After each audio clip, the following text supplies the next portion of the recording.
Et je vais demander dans un premier temps à Madame Janine Dubié, Madame Pascal Boyer, Monsieur André Barré, Monsieur Philippe Lacu, Monsieur Jean-Jacques Lasserre, Monsieur François Tacquart et Monsieur Philippe Rossa de me rejoindre sur scène.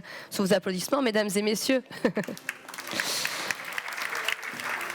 Alors, on le sait, hein, cette table ronde est très attendue. Elle va se dérouler comme telle. Vous avez vu, nous avons pris un peu de retard. Nous allons essayer de le rattraper. On va bien évidemment faire circuler la parole. Je vous demanderai à la fois aux personnes qui sont sur scène et à la fois aux personnes qui sont dans la salle d'être brèves. On va parler avec le cœur et avec les tripes comme on le fait toujours à l'ANEM. Dans un premier temps, on va parler de l'agropastoralisme d'un point de vue économique et touristique. Et ensuite viendra la question du prédateur. Nous avons la chance d'avoir parmi nous des représentants de la préfecture au niveau de la coordination et des référents loups et ours. Voilà, prenez place, bienvenue. Bonjour à tous. Madame Dubié, prenez place. Je vous passe le micro. Vous êtes notre grand témoin de cette table ronde. Merci beaucoup. Vous êtes député des Hautes-Pyrénées, secrétaire général de l'ANEM. Une table ronde qui va rappeler à quel point nous avons besoin de remettre l'homme au cœur de l'agropastoralisme. Alors en effet, l'ANEM cette année a placé l'homme au cœur de la montagne et il n'était pas envisageable que nous fassions ce congrès sans effectivement avoir cette table ronde sur l'agropastoralisme, sur combien cette activité de montagne participe à l'économie montagnarde. Elle est à la fois utile d'abord pour les éleveurs et pour pouvoir vivre de leur travail, mais elle est utile aussi pour le développement de toutes les activités touristiques, parce que s'il n'y avait pas les éleveurs, eh bien, il n'y aurait pas d'entretien de la montagne, et donc du coup ça pénaliserait l'attractivité de nos territoires. Et puis elle est aussi utile pour préserver la préservation de l'environnement et de la biodiversité. Et ce métier est difficile, très difficile, et la présence des prédateurs, ça l'a été dit, ça a été évoqué tout à l'heure, et je veux le redire, la présence du prédateur rajoute à ces difficultés. Et ce que nous voulions aussi au travers de cette table ronde, c'est poser la question de quel est l'impact sur l'homme de ces prédations. Parce qu'on parle beaucoup de l'ours, mais on parle rarement de l'homme et de l'éleveur et de ce qu'il vit au quotidien. De ce qu'il vit en termes de temps de travail. Et là, on ne se pose pas la question, on leur demande de travailler nuit et jour pour surveiller leurs troupeaux, et au détriment parfois des règles sur le code du travail. Mais également ce que ça crée comme souci, désespérance au sein même des familles. Et tout à l'heure, d'ailleurs, nous aurons une séquence d'un film de la MSA qui montre combien ces prédations, alors c'est sur le loup, mais on peut le transposer sur l'ours, combien ces prédations viennent perturber le fonctionnement familial, combien ça inquiète les enfants et combien ça crée chez beaucoup d'éleveurs de la désespérance et du désespoir. Voilà, je pense que voilà le cadre qui est posé. Moi, on va avoir beaucoup d'échanges. Je souhaite qu'il y ait aussi beaucoup d'échanges avec la salle, parce qu'il y a à la fois des élus qui sont exaspérés, mais il y a aussi les éleveurs qui sont venus aussi traduire leur désespoir, leur désespérance face à ces prédations qui détruisent leur travail au quotidien. Merci beaucoup. Madame Dubié. Pascal Boyer, vous êtes députée des Hautes-Alpes, alors vous êtes membre du groupe national loup au titre de l'Assemblée nationale, vous êtes coprésidente du groupe d'études agropastoralisme et vous êtes également rapporteure de la mission Chiens de troupeau. Oui, effectivement. Voilà, donc déjà, je pense que c'était une très bonne idée d'organiser l'ANEM dans le massif pyrénéen, et nous remercions Jean de nous accueillir dans son beau pays, parce que nous sommes tous de la montagne et nous sommes tous attachés à la montagne et aux activités qui s'y pratiquent. Hier, le tourisme a été évoqué avec Jean-Baptiste Lemoine, et il était normal que durant ce congrès soit évoquée aussi une autre activité tout aussi importante, l'agropastoralisme.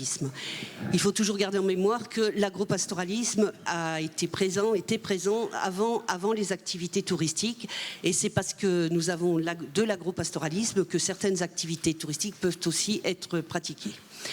Mais l'agropastoralisme, c'est aussi le moyen de préserver nos paysages exceptionnels et la richesse de notre biodiversité. Mais c'est aussi un moyen de lutter contre les incendies. C'est le CERPAM, Centre d'études et réalisations pastorales Alpes-Méditerranée, qui au début des années 1990 a déclenché le retour vers des lieux qui étaient peu exploités pour justement lutter contre les incendies. L'agropastoralisme fait aussi partie des moyens pour maintenir de l'activité économique dans nos vallées, et nous sommes tous confrontés à ça, et nous souhaitons effectivement que cette activité soit maintenue. C'est aussi un terrain de jeu pour certains, quand on voit les touristes qui viennent dans nos espaces, mais c'est aussi un espace de ressourcement aussi pour d'autres. Mais c'est aussi surtout un lieu de vie pour nous les montagnards. Des espaces préservés, donc les citadins le disent toujours, vous avez des espaces fabuleux, exceptionnels, merveilleux, et ils nous envient. Mais il faut aussi savoir, et nous le savons tous, que les espaces de montagne ne sont pas non plus si faciles que ça à y vivre. Nous avons les conditions géographiques et météorologiques qui nous le rappellent souvent. C'est d'ailleurs pour ça, et c'est pour ces raisons, qu'une loi relative au développement de la protection de la montagne avait été votée en 1985 et que cette même loi a été complétée en 2016. Et nous avons en présence ici des députés qui y ont participé. Moi, je fais partie, comme certaines de mes collègues ou certains de mes collègues, des députés qui n'y ont pas participé, et je le regrette parce qu'effectivement ça a dû être des beaux moments dans l'hémicycle, et je pense que défendre la montagne c'est toujours très important. Mais vous avez aussi à vos côtés des députés qui sont là présents et qui sont là pour défendre la montagne. Nous ne manquons jamais une occasion d'en parler, et nous ne manquons jamais une occasion de défendre la montagne avec ardeur et avec conviction. Concernant le pastoralisme, nous avons créé un groupe d'études portant sur l'élevage pastoral où sont inscrits 41 députés dans ce groupe, donc ce qui fait déjà un groupe assez conséquent au niveau de l'Assemblée nationale. Toute tendance politique, donc ça veut dire que tout le monde est partie prenante et tout le monde est là pour défendre la montagne. Et au sein de ce groupe, j'essaye à ce qu'il n'y ait absolument pas de politique qui soit faite, bien au contraire. J'en suis coprésidente avec Bénédicte Taurine, qui est dans la salle aussi et qui est députée de l'Ariège. Donc nous sommes là tous pour défendre la montagne, pour défendre l'agropastoralisme et tous les sujets qui tournent autour de l'agropastoralisme. Nous avons aussi lancé au sein de l'Assemblée nationale, et j'en remercie Roland Lescure, président de la commission des affaires économiques, nous avons lancé une mission qui porte sur les chiens de troupeau. Donc c'est une mission qui englobe bien évidemment les chiens de conduite, mais aussi les chiens de protection, et surtout les chiens de protection. Puisque nous sommes tous confrontés pendant la saison des alpages à cette problématique entre tourisme, éleveurs, bergers, aides-bergers, et les élus évidemment sont aussi impliqués dans tout cela. Je fais aussi partie du groupe national loup avec ma collègue Émilie Bonivard, qui est aussi députée de Savoie, et nous sommes toujours présentes au cours de ces réunions. Donc la problématique de l'agropastoralisme, nous la défendons, nous la connaissons, et effectivement on ne peut pas parler d'agropastoralisme sans parler de la problématique de la présence des prédateurs sur nos espaces. Donc je pense que la deuxième partie sera consacrée à ce sujet. Mais bon, nous avons conscience, nous, députés, qu'effectivement, il y a une souffrance des éleveurs, des bergers, des aides-bergers, mais aussi de leurs familles. Et qu'il faut prendre en considération cette souffrance parce qu'il est important maintenant que cette profession soit protégée. Les saisons se suivent et les saisons se ressemblent malheureusement. Si je prends quelques chiffres concernant le département des Hautes-Alpes, puisque c'est celui que je connais le mieux, Il avait été constaté en 2018 298 attaques et 1184 animaux morts pour lesquels la responsabilité du loup avait été validée. Au 11 octobre de cette année, nous en sommes à 1293 animaux morts et 41 qui n'ont pas été tués par le loup, mais 495 qui sont en attente de traitement. Ce qui veut dire que nous sommes à peu près au même chiffre que l'année dernière, donc ce qui veut dire que les mesures de protection ne fonctionnent pas, enfin, comment dire, fonctionnent peut-être, mais ne sont pas faites pour diminuer la prédation, puisque nous restons sur des chiffres constants. Donc il est important pour nous députés, d'avoir les objectifs de pouvoir améliorer cette protection, de trouver des pistes qui amélioreront la protection des troupeaux, parce que c'est essentiel. Si on améliore la protection des troupeaux, on améliorera effectivement les conditions de vie des bergers et des aides-bergers dans nos montagnes. On en parlera dans un instant. Voilà, on en parlera tout à l'heure. Donc, il y a eu plusieurs mesures qui ont permis d'adapter le nouveau plan national loup, et je pense qu'il est important de les évaluer, mais moi, ce que j'en déduis en avançant de plus en plus dans le sujet, c'est que nous devons être réactifs face à toute cette prédation. Voilà, je ne vais pas être plus long. On aura l'occasion de revenir, on va passer la parole. Il faut laisser le débat s'ouvrir. Merci beaucoup. François Tacquart, vous êtes président de la communauté de communes de Sainte-Marin. Maintenir l'agropastoralisme, pour vous, j'ai envie de dire, c'est presque une question de bon sens et presque de santé pour vos habitants. Je vais vous demander d'être court, je suis désolée, on est très pressé. Oui, quelques mots quand même, parce que je viens suite à une rencontre des élus du Massif vosgien qui s'est tenue il y a quelques mois. Alors attendez, je pense que le micro est allumé, ou on peut vous en passer peut-être un autre. Voilà, ça va, voilà. Parfait. Voilà, pardon, oui. Oui, donc je suis président de la communauté commune de la vallée Saint-Marin, mais je suis aussi vice-président des élus du Massif vosgien, une association qui chapeaute tout le massif. Et nous nous sommes rencontrés il y a quelques mois pour lancer un cri d'alarme sur le fait que tout bloque actuellement en matière de pastoralisme dans le massif. Le Massif vosgien, c'est un cas spécial un petit peu, peut-être un peu particulier par rapport aux autres massifs, puisqu'effectivement, chez nous, la plupart des vallées étaient gérées par des usines où il y avait beaucoup d'ouvriers paysans. Et quand ces ouvriers paysans se sont arrêtés de faire l'agriculture dans les années 60, brutalement, les systèmes agraires se sont effondrés. La friche a avancé, des centaines de milliers d'hectares d'espaces pastoraux ont été boisés par le Fonds forestier national.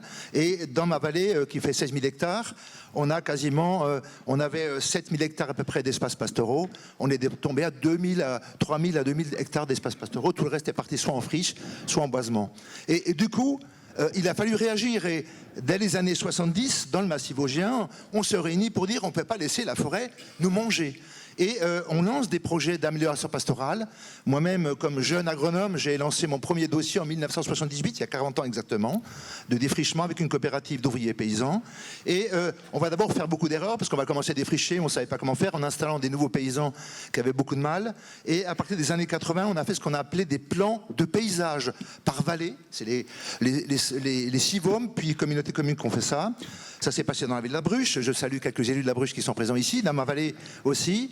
Et avec les parcs naturels régionaux, mais aussi l'appui de l'État, des départements et des régions, on a monté ces plans de paysage pour reconquérir les espaces pastoraux. Et dans ma vallée, par exemple, on a défriché près de 2000 hectares. Et dans mon village, on a coupé 70 hectares de forêt soumise pour faire du pâturage. Parce qu'on avait trop boisé, tout simplement, dans des endroits illogiques qui cassaient à chaque tempête. Parce que quand on boise des épicéas sur des versants sud, bien sûr, ça pousse pas, ou ça finit par mourir un jour. Donc, cette procédure a plutôt bien marché. Dans ma vallée, par exemple, on a réinstallé une quarantaine de paysans, filières courtes, qui ont leur point de vente, ça marche très bien. Et grâce au MAE paysagère, je le dis parce que c'est un point important, dans les vallées où ça marche bien, c'est parce qu'il y a des mesures environnementales globales, du haut en bas de la vallée, avec le paysan qui passe un contrat global signé par les élus. Le contrat est signé aussi par les élus locaux. Tout ça marchait bien, sauf que depuis 7-8 ans, tout grippe. Pourquoi tout grippe ? Parce qu'effectivement, on empile les procédures dès qu'on bouge d'un pas. Loi sur l'eau, Natura 2000 et récemment toutes les procédures de défrichement font que le moindre dossier pour le moindre hectare à bouger va prendre 1 an, 2 ans, 3 ans. 2, il faut payer 4 000 € l'hectare. Alors bien sûr, il y a des dérogations, mais ces dérogations sont souvent très difficiles à obtenir. Ça veut dire que tout bloque, alors qu'on a des jeunes paysans, des projets qui ont été faits en commun, qui ont été dessinés, qui ont été construits. Maintenant, l'État vient par des petits morceaux. La pensée globale disparaît. On est sur des petits morceaux de soi-disant protection, avec en plus un manque de bienveillance de jeunes techniciens qui m'affole moi. Moi, je suis un élu écologiste. Je suis moi-même technicien. Je fais d'ailleurs des études dans d'autres massifs de France actuellement. Et la nouvelle génération qui n'a pas fait de terrain est écologiste en chambre, donc pointilleuse, si vous voulez, sur les procédures et pas pointilleuse sur le réel. Alors, 3 exemples quand même très concrets pour expliquer ce que ça veut dire. Premier exemple, j'ai un microboisement privé d'1 hectare en fond de vallée. Ce microboisement détruit la faune et la flore des prairies naturelles historiques du fond de vallée, mais aussi détruit le fonctionnement écologique de la rivière. Enlever ce microboisement aujourd'hui sans payer une taxe de 4 000 €, c'est impossible. Parce que ce microboisement va faire partie d'un massif qui dépasse 4 hectares, mais chez nous tout dépasse 4 hectares, parce que le massif vosgien, c'est une seule forêt du haut en bas, sur à peu près 300 000 hectares ou 500 000 hectares, j'ai plus le chiffre exactement en tête. Deuxième cas de figure, dans mon village, on a planté bêtement des épicéas à côté du village, sur une pente très pentue. Tous ces épicéas sont en train de mourir en ce moment. On ne peut pas les défricher, ou alors il faut payer 4 000 € l'hectare. Troisième exemple, encore pire, je viens de le vivre et je viens d'avoir enfin l'autorisation pour un chemin qui monte dans un pâturage et vers un gîte d'étape. Ce chemin est trop pentu, il fait 1 kilomètre. On veut le déplacer pour faire une boucle. Nous allons mettre 1 an et demi de procédure, 3 études d'impact et 4 000 € l'hectare. C'est fou, quoi. C'est fou. C'est débile, quoi. Voilà. Merci, monsieur Tacquart. Donc, juste quand même, un mot quand même rapidement, pour dire... et après on fait réagir la salle. 3 propositions qui sont reprises dans une note. Allez-y. 3 propositions et dans un document que vous trouverez à la sortie de la salle qui a été créé par l'AMV, donc l'association du massif vosgien. 3 propositions. 1, de permettre aux dérogations que permet la loi dans les parcs naturels régionaux, dans les zones de Natura 2000, etc., d'exister. La loi le dit, les décrets d'application ne sont pas là, il n'y a pas les dérogations. C'est tout simple, c'est pas fait. Deuxième principe, revenir à des plans d'environnement, de nature et de paysage et d'agriculture globaux par village ou par vallée. C'est le projet d'ensemble qui fait le bon projet, c'est pas l'approche parcellisée par des petits bouts. Et dans le massif vosgien, nous l'avons fait. Nous avons ces outils. Aujourd'hui, on les met de côté, on les fout par terre et on vient avec des procédures spécialisées qui font des aberrations écologiques et pas seulement agricoles. Troisièmement, s'il vous plaît, de la bienveillance administrative pour la montagne en s'intéressant au réel du terrain. Merci à vous. Merci, monsieur Tacquart. Allez, on fait circuler la parole.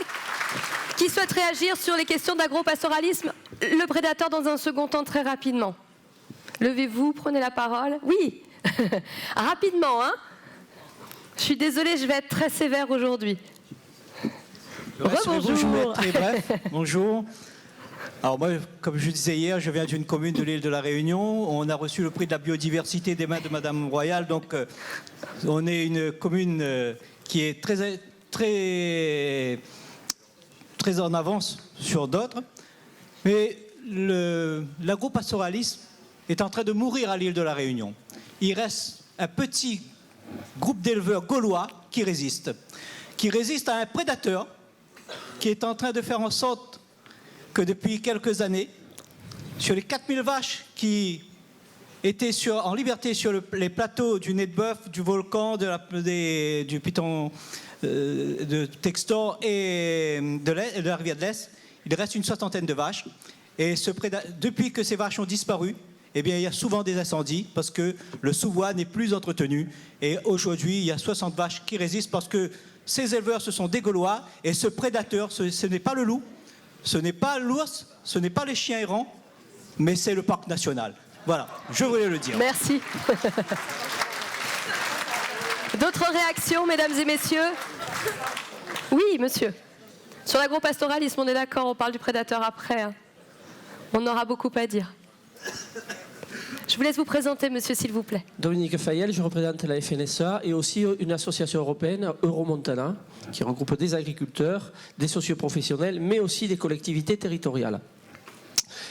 Il a été abordé tout à l'heure la PAC. Il y a 2 gros enjeux dans la PAC, c'est évidemment l'éligibilité des surfaces pastorales et l'ICHN. Ça va exiger évidemment beaucoup de vigilance. Néanmoins, comme la future PAC sera sans doute marquée davantage par les enjeux climat et environnement, je pense que nous pouvons valoriser les contributions environnementales. Et je pense qu'on a quand même des atouts à faire valoir pour les futures mesures. Là où je suis un peu plus inquiet, c'est sur le budget, avant d'être inquiet sur les mesures. Le Brexit semble... comment dire, l'horizon semble se dégager du côté du Brexit et l'accord budgétaire entre États membres est annoncé pour la fin de l'année.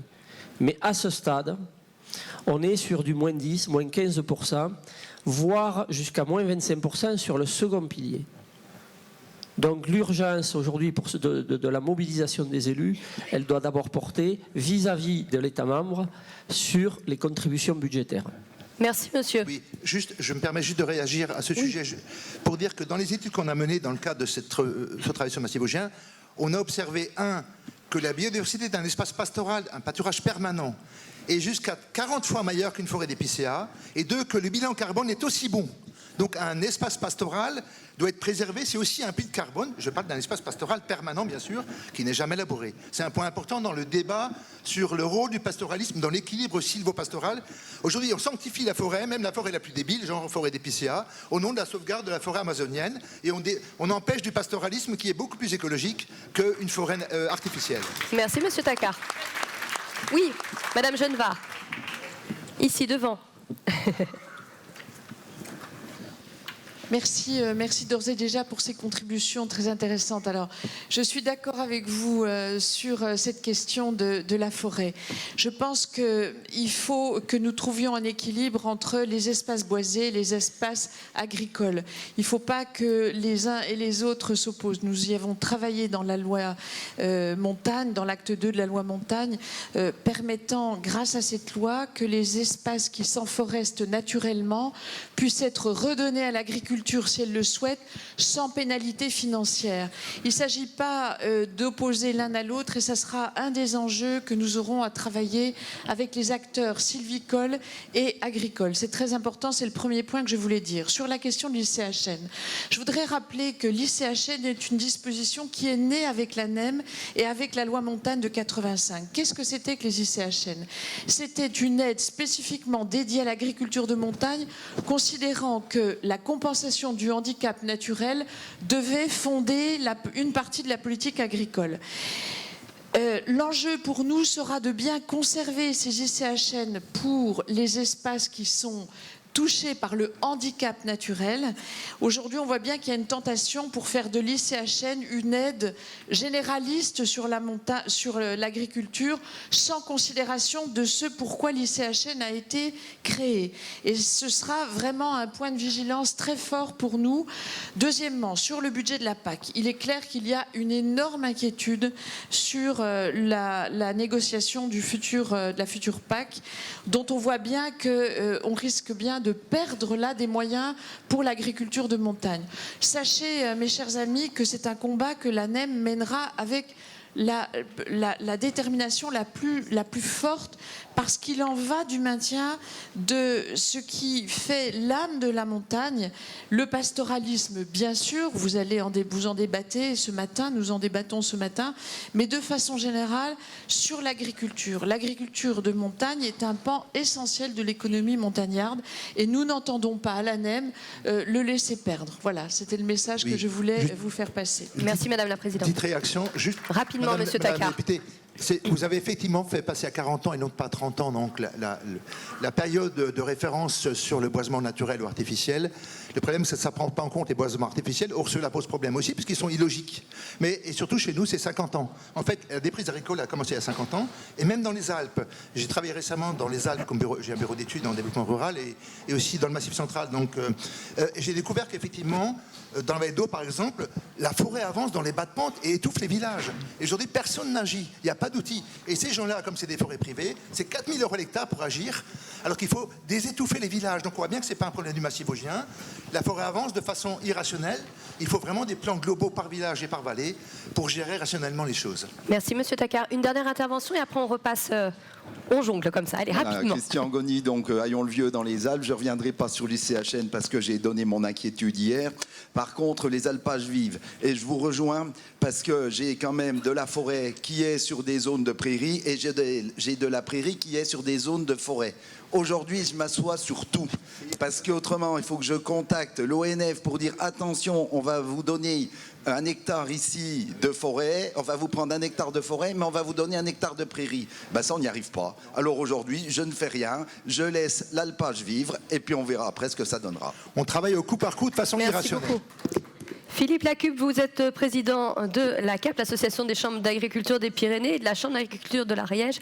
Transhumance, les estives, au-delà de l'image romantique, hein, c'est surtout une obligation pour les éleveurs, et on va le rappeler avec vous. Oui, complètement. Pour nous, éleveurs de montagne, il faut revenir aux fondamentaux. La première raison pour laquelle nous transhumons, c'est que nous y sommes obligés. C'est-à-dire que l'espace transhumant est un espace de production.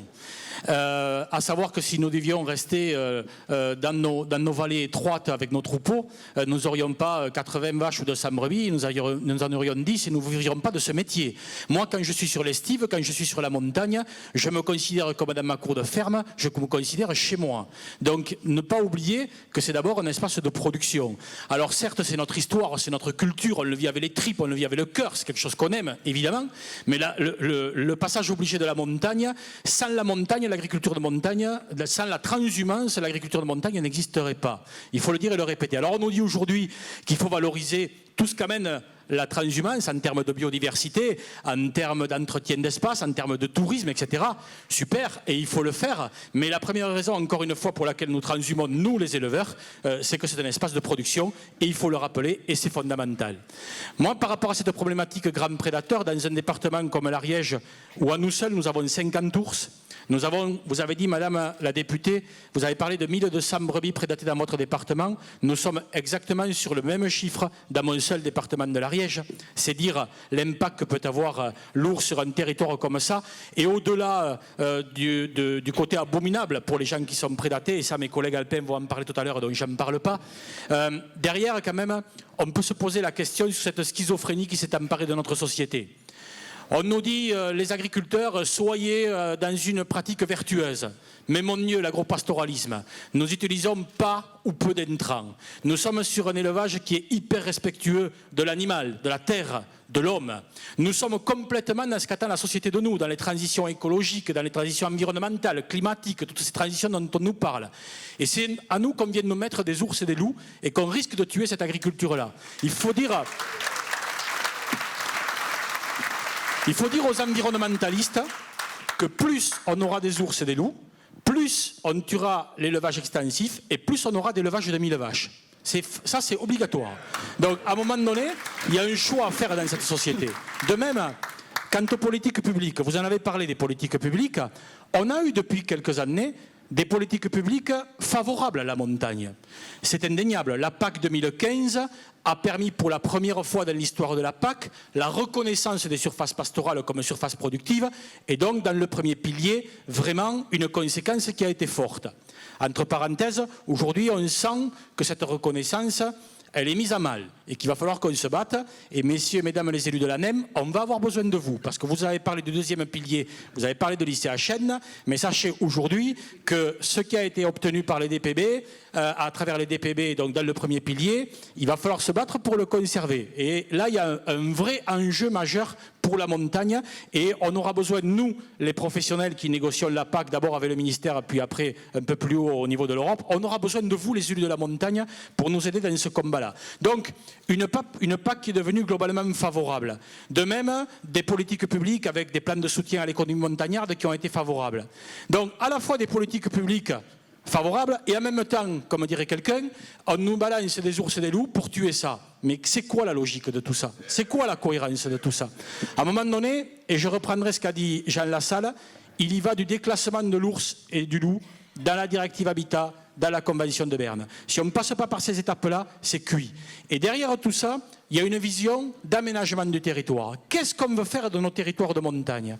Est-ce qu'on va en faire des Yellowstone? Est-ce qu'on va en faire des vastes espaces ensauvagés où nous, on n'aura plus la place? Ou on va en faire ce que vous défendez vous, c'est-à-dire de l'économie, des territoires vivants, de la biodiversité aussi bien sûr, de l'élevage, du tourisme. Et c'est ça, je crois, que nous défendons tous ensemble. Mais pour ça, il faut que le politique local reprenne le micro, reprenne la parole et reprenne tous ses droits. C'est comme ça qu'on va y arriver, avec un déclassement au niveau européen et avec une vraie gestion des élus de la montagne aux côtés des professionnels du tourisme, de l'agriculture et autres. Je pense que c'est comme ça qu'on y arrivera. Merci beaucoup, Monsieur Lacube.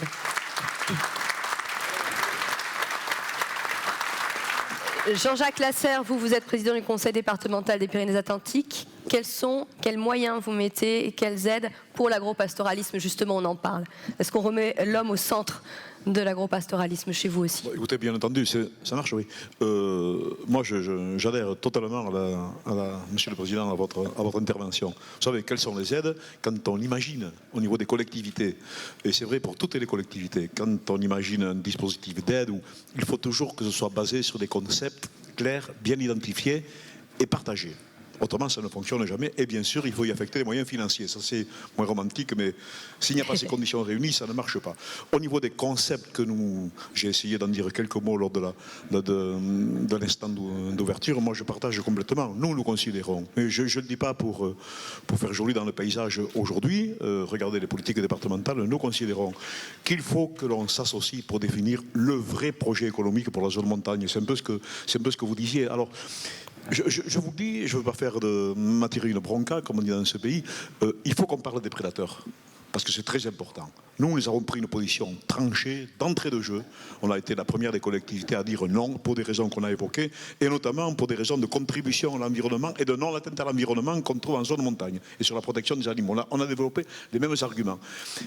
Il faut, me semble-t-il, qu'on profite de ce rassemblement qui est très riche en témoignages, en volonté, que l'on profite pour souligner l'intérêt d'un projet économique pour la zone montagne. Parce que c'est autour de ça que tout converge, c'est ça qu'il faut affirmer, je le crois. Nous disons, le devenir de la zone montagne, ce ne seront pas des parcs, ce ne seront pas des pseudo-services apportés à la collectivité, ce sera fondé sur du vrai projet économique et l'agropastoralisme vient en numéro 1. Ce que nous considérons, c'est qu'il faut que les bergers, l'agropastoralisme aient les yeux ouverts, mais vous l'avez dit, sur des autres offres économiques que l'on peut imaginer, en matière de tourisme notamment, en matière de contribution à l'environnement, et je le disais il y a un instant, sur les énergies renouvelables, il y a toute une série d'initiatives que nous essayons de prendre en considération, mais la base, le socle de nos interventions, de toutes les interventions doivent être donc regardées au prisme de l'activité économique et du pastoralisme en numéro 1. Pour des raisons que je ne vais pas décliner, vous les connaissez tous, on n'a pas le temps à perdre. Je partage les craintes qui ont été exprimées par rapport à la PAC. Et à certaines déviances de la PAC. Et je voudrais revenir, sans porter atteinte aux personnalités qui sont ici, aux nécessaires relations qui doivent s'assouplir un peu avec l'administration en général. Et nous avons des exemples très, très frappants qui sont des relations qui mériteraient d'être assouplies parce que des fois, de s'arc-bouter, ça paralyse de belles initiatives. C'est vrai notamment au niveau du désenclavement des bords. Donc, un vrai projet économique. Une fois qu'on a dit ceci, on rentre bien entendu, une fois le concept décliné, une fois l'affirmation de l'orientation déclinée, il faut qu'on rentre concrètement dans des actions à promouvoir et dans des actions que l'on doit financer. Je parlais un instant de la PAC tout à l'heure, moi j'ai le souvenir très frais dans notre département, nous avons une ribambelle de communes qui ne sont plus en zone défavorisée. La compensation a été apportée par un autre pilier de la PAC, par d'autres dispositifs financiers qui n'avaient rien à voir avec la solidarité originelle. Donc il faut faire très attention et le moment va venir où il faudra, je le pense, que chacun réaffirme sa volonté et réaffirme évidemment la référence à l'origine de la PAC et à ce qui a fait l'essence de certaines interventions, notamment en zone montagne. Une fois qu'on a dit ça, nous essayons, alors je vous livre les pistes d'intervention que nous avons et je vais plutôt dire très rapidement les sujets sur lesquels malheureusement nous bloquons. Nous intervenons comme beaucoup de départements sur l'accessibilité des estives. L'accessibilité des estives, tout dépend de la hauteur bien entendu, il y a des secteurs où c'est bien fait, d'autres où c'est moins fait. Nos projets se heurtent à une lecture limitée, restrictive de l'administration. Je le dis, nous avons d'excellentes relations avec l'administration d'État, bien entendu, et là je crois qu'on a des marges de progrès. On ne peut pas proclamer, et là aussi avoir le regard sur la ligne bleue des Vosges, pour proclamer la volonté. Il y a des sujets très concrets, là c'est un sujet très concret sur lequel nous essayons de travailler. Il faut que l'administration ait un regard différent. Nous travaillons sur les réseaux. nous sommes assez inquiets de voir, là aussi, il y a des réalités écologiques qui s'imposent, l'augmentation de la température des eaux en montagne avec des conséquences que cela comporte.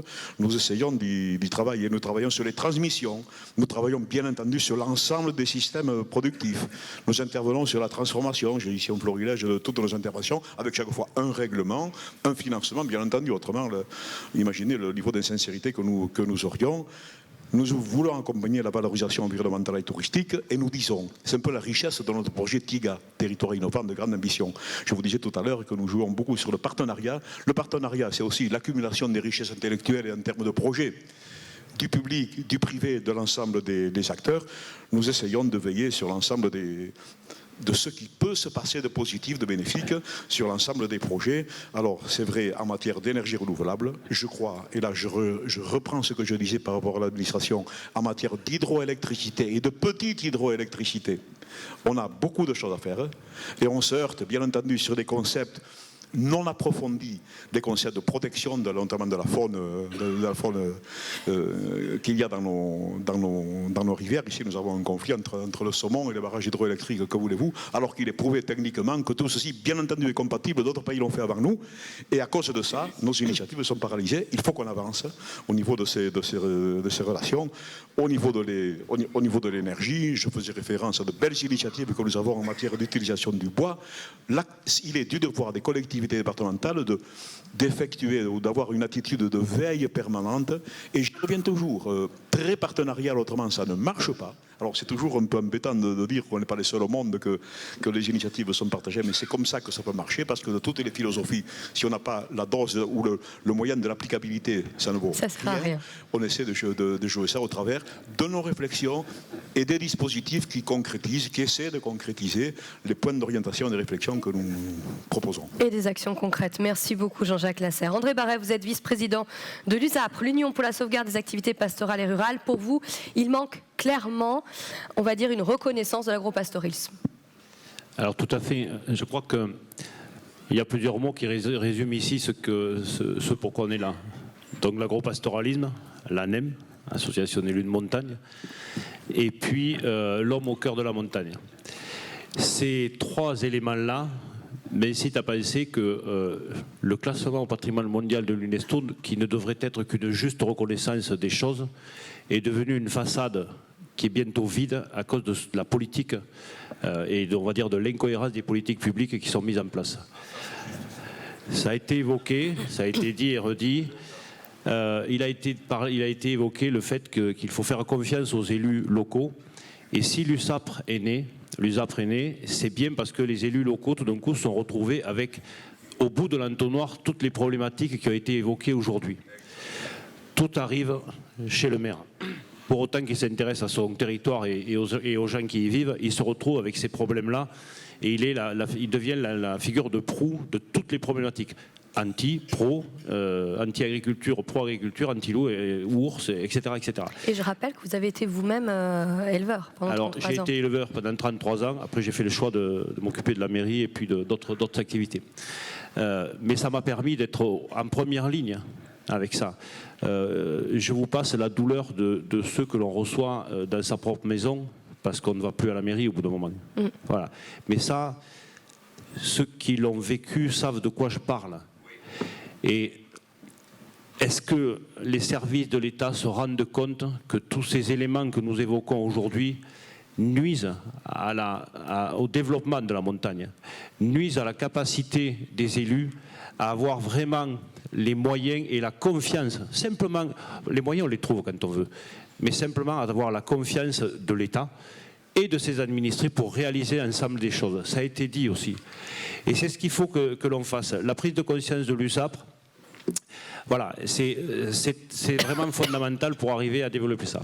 Après, ce qui m'a le plus interpellé tout au long de cette prise de connaissance de ce qu'était la problématique de la prédation, ça a été de voir que les massifs, jusqu'à maintenant, ne communiquaient pas entre eux.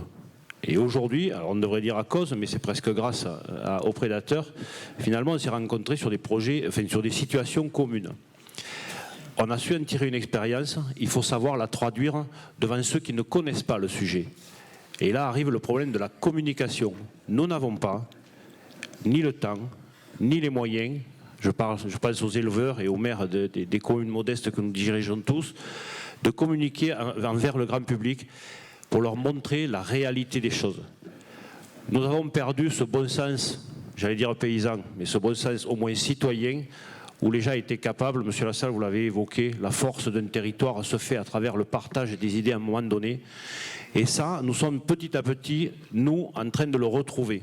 L'USAPR fait partie de ces éléments-là. Je remercie l'ANEM de nous accueillir pour pouvoir exposer le fruit de nos travaux et de nos réflexions. Et puis je terminerai par une simple question. Si en 1979, 50 à 100 loups ont réussi à repeupler tout le sud de l'Europe, pourquoi en exiger 500 dans chaque pays, voire plus? Je vous remercie. Merci, Monsieur Barret.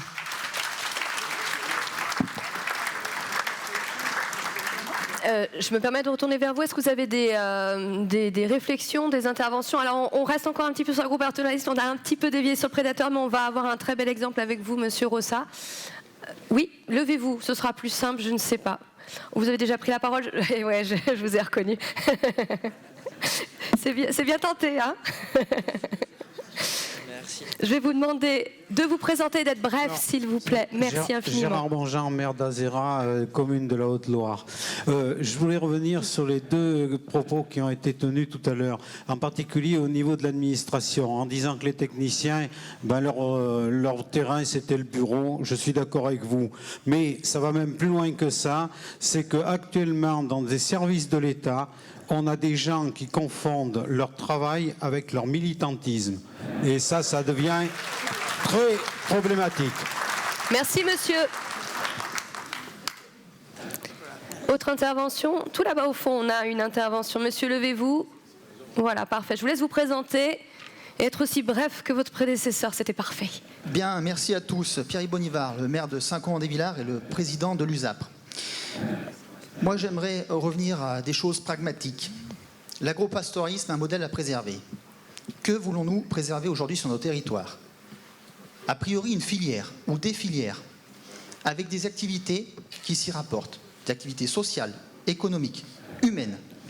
Et ces filières doivent être une brebis ou une vache, un éleveur-agriculteur, un transformateur, qu'il soit boucher ou fromager, un commerçant et un consommateur. Quelle est la filière aujourd'hui avec la prédation? C'est une filière modifiée et raccourcie. C'est une brebis ou une vache, un éleveur-agriculteur, un prédateur, un contribuable. Alors, si l'État ne sait pas quoi faire de l'argent, nous on a des projets. On a des projets cabinets médicaux, embauche de personnel dans les écoles, et j'en vais et j'en viens. Alors, nous on est preneurs. Hein. Par contre, aujourd'hui, on arrive à des aberrations. Alors, Jeannie Dubier disait, on a des maires qui sont remontés. Oui, on est remontés. Parce que ce qui s'est passé l'année dernière, je ne sais pas si c'est un scandale ou si c'est une honte. On se doutait de loups qui prenaient la voiture. On a vu l'ours prendre l'hélicoptère. Alors, on s'adresse aux insulaires. Il y en a bien qui trouveront le moyen de leur faire prendre le bateau. Merci, monsieur. Une dernière intervention, monsieur, et après, on passe la parole à monsieur Rossa. Oui, bonjour à tous. Je me présente, monsieur Ferrier-Patrick. Je suis maire d'une petite commune de l'Ariège. Je suis éleveur au vin et je suis, par ce biais-là, président d'un groupement pastoral. Cette année, Philippe Lacube l'a répété, ça a été une catastrophe chez nous. Plus de 1200 brebis au tapis, sachant qu'il y a des dizaines de brebis manquantes sur les groupements divers et variés du département. C'est catastrophique. Quand sera 2020, je n'en sais rien. On s'attend au pire, sachant qu'ils ont fait des petits, ça va reproduire. C'est une catastrophe. Je voulais revenir aux propos qu'a dit madame la députée de Savoie ou d'Haute-Savoie, je ne sais pas, je me rappelle plus. Des Hautes-Alpes. Des Hautes-Alpes, pardon. Par rapport aux mesures de protection. Je pense qu'il faut arrêter de travailler sur les mesures de protection, ça ne sert à rien. Arrêtons de travailler sur les mesures de protection. Il faut dégager ce bétail, parce que ça n'a plus rien à foutre sur nos territoires, c'est en train de tout crever. il faut arrêter avec ça, quoi. On est vraiment dans un désarroi total, les éleveurs. Ça devient catastrophique, ça coûte un argent fou et on ne réglera rien. Sachant que pour le loup, en plus, on a mis quand même à terre plus de 50 loups sur le territoire. Malgré ça, les attaques sont identiques à 2018. Je ne sais pas où on va venir, quoi. Voilà. Je pense qu'il faut arrêter avec ces politiques de protection, ça ne sert à rien. Hier, il y a une problématique qui a été soulevée dans les Alpes par rapport aux chiens patous qui sont devenus maintenant des chiens d'Anatolie, parce qu'on voit plus gros pour dégager les prédateurs. Ça devient n'importe quoi, les touristes se font bouffer, quoi. Qu'est-ce qu'on attend, quoi? Qu'est-ce qu'on attend?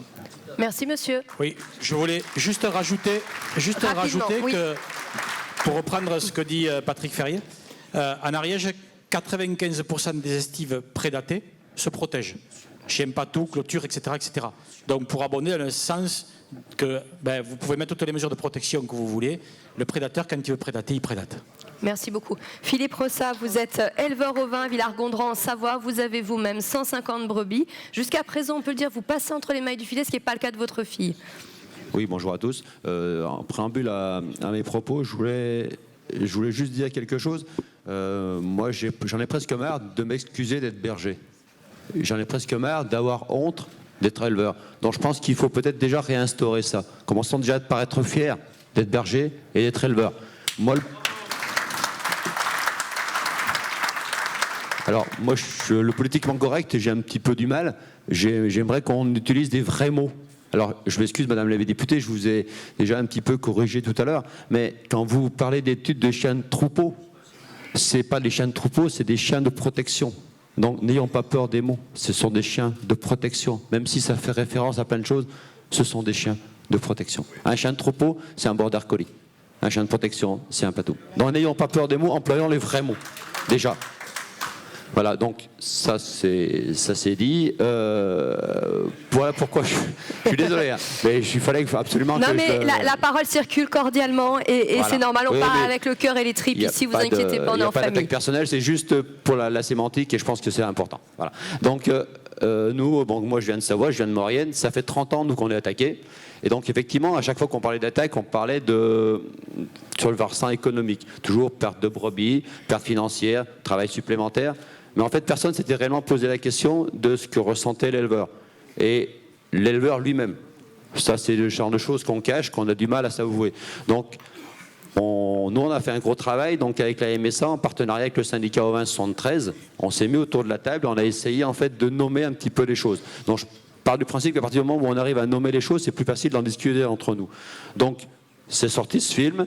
Et ce qui était important, c'était de montrer ce que vivent les éleveurs au quotidien, les éleveurs et leurs familles.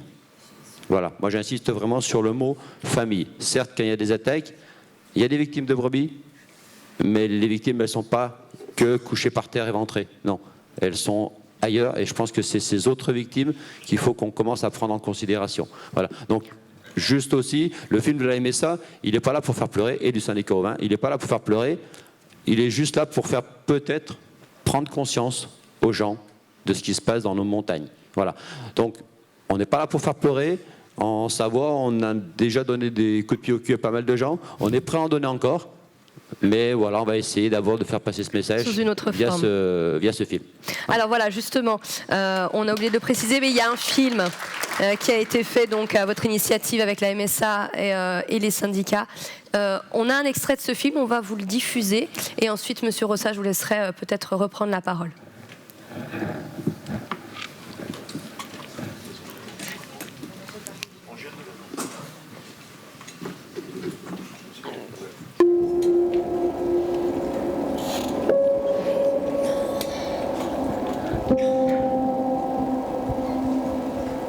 On est face à un problème de société.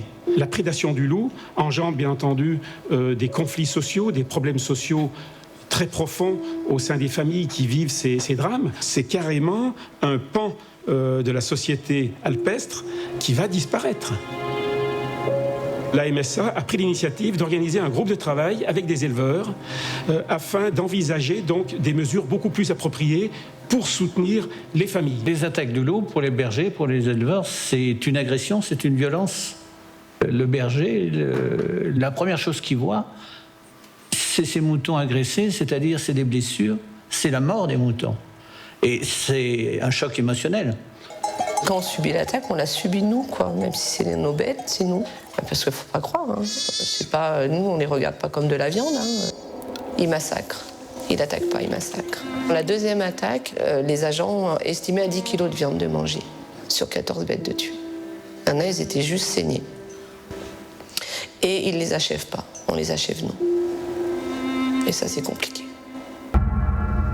Les éleveurs ont dû donc acheter des chiens de protection, des patous, qui finalement, sur le plan touristique, nous posent plus à nous de problèmes que le loup. On a de plus en plus de personnes qui viennent signaler qu'ils ont été poursuivis par des chiens de troupeau qui font leur travail. Hein. Qui est responsable? L'éleveur. Qui va devant les tribunaux? L'éleveur. Ce chien, il est à qui? À l'éleveur. On ne va pas se poser la question alors qu'on n'a rien demandé.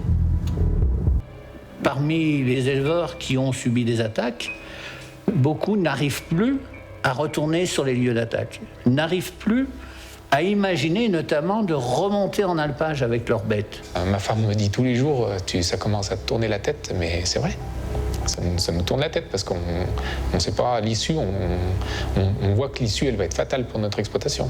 Et ça c'est le pire. D'année en année, ça s'empire, donc ça peut pas forcément... La solution des gens de l'entourage, c'est arrête tout, quoi. La MSA cherche à épauler ces personnes, à les aider à prendre des contacts avec des professionnels, psychologues, médecins, mais aussi, ce qui est important, c'est de les écouter, que tous les partis, entre parenthèses, écoutent ce qui leur arrive. On a l'impression de ne pas être compris, en fait. Qu'on est les méchants et qu'on veut exterminer une espèce alors que c'est pas du tout ça en fait. Si on fait tout ça, c'est pour justement protéger notre boulot en fait. C'est à nous de se battre et on va pas baisser les bras, quoi. Voilà pour cet extrait. Merci beaucoup.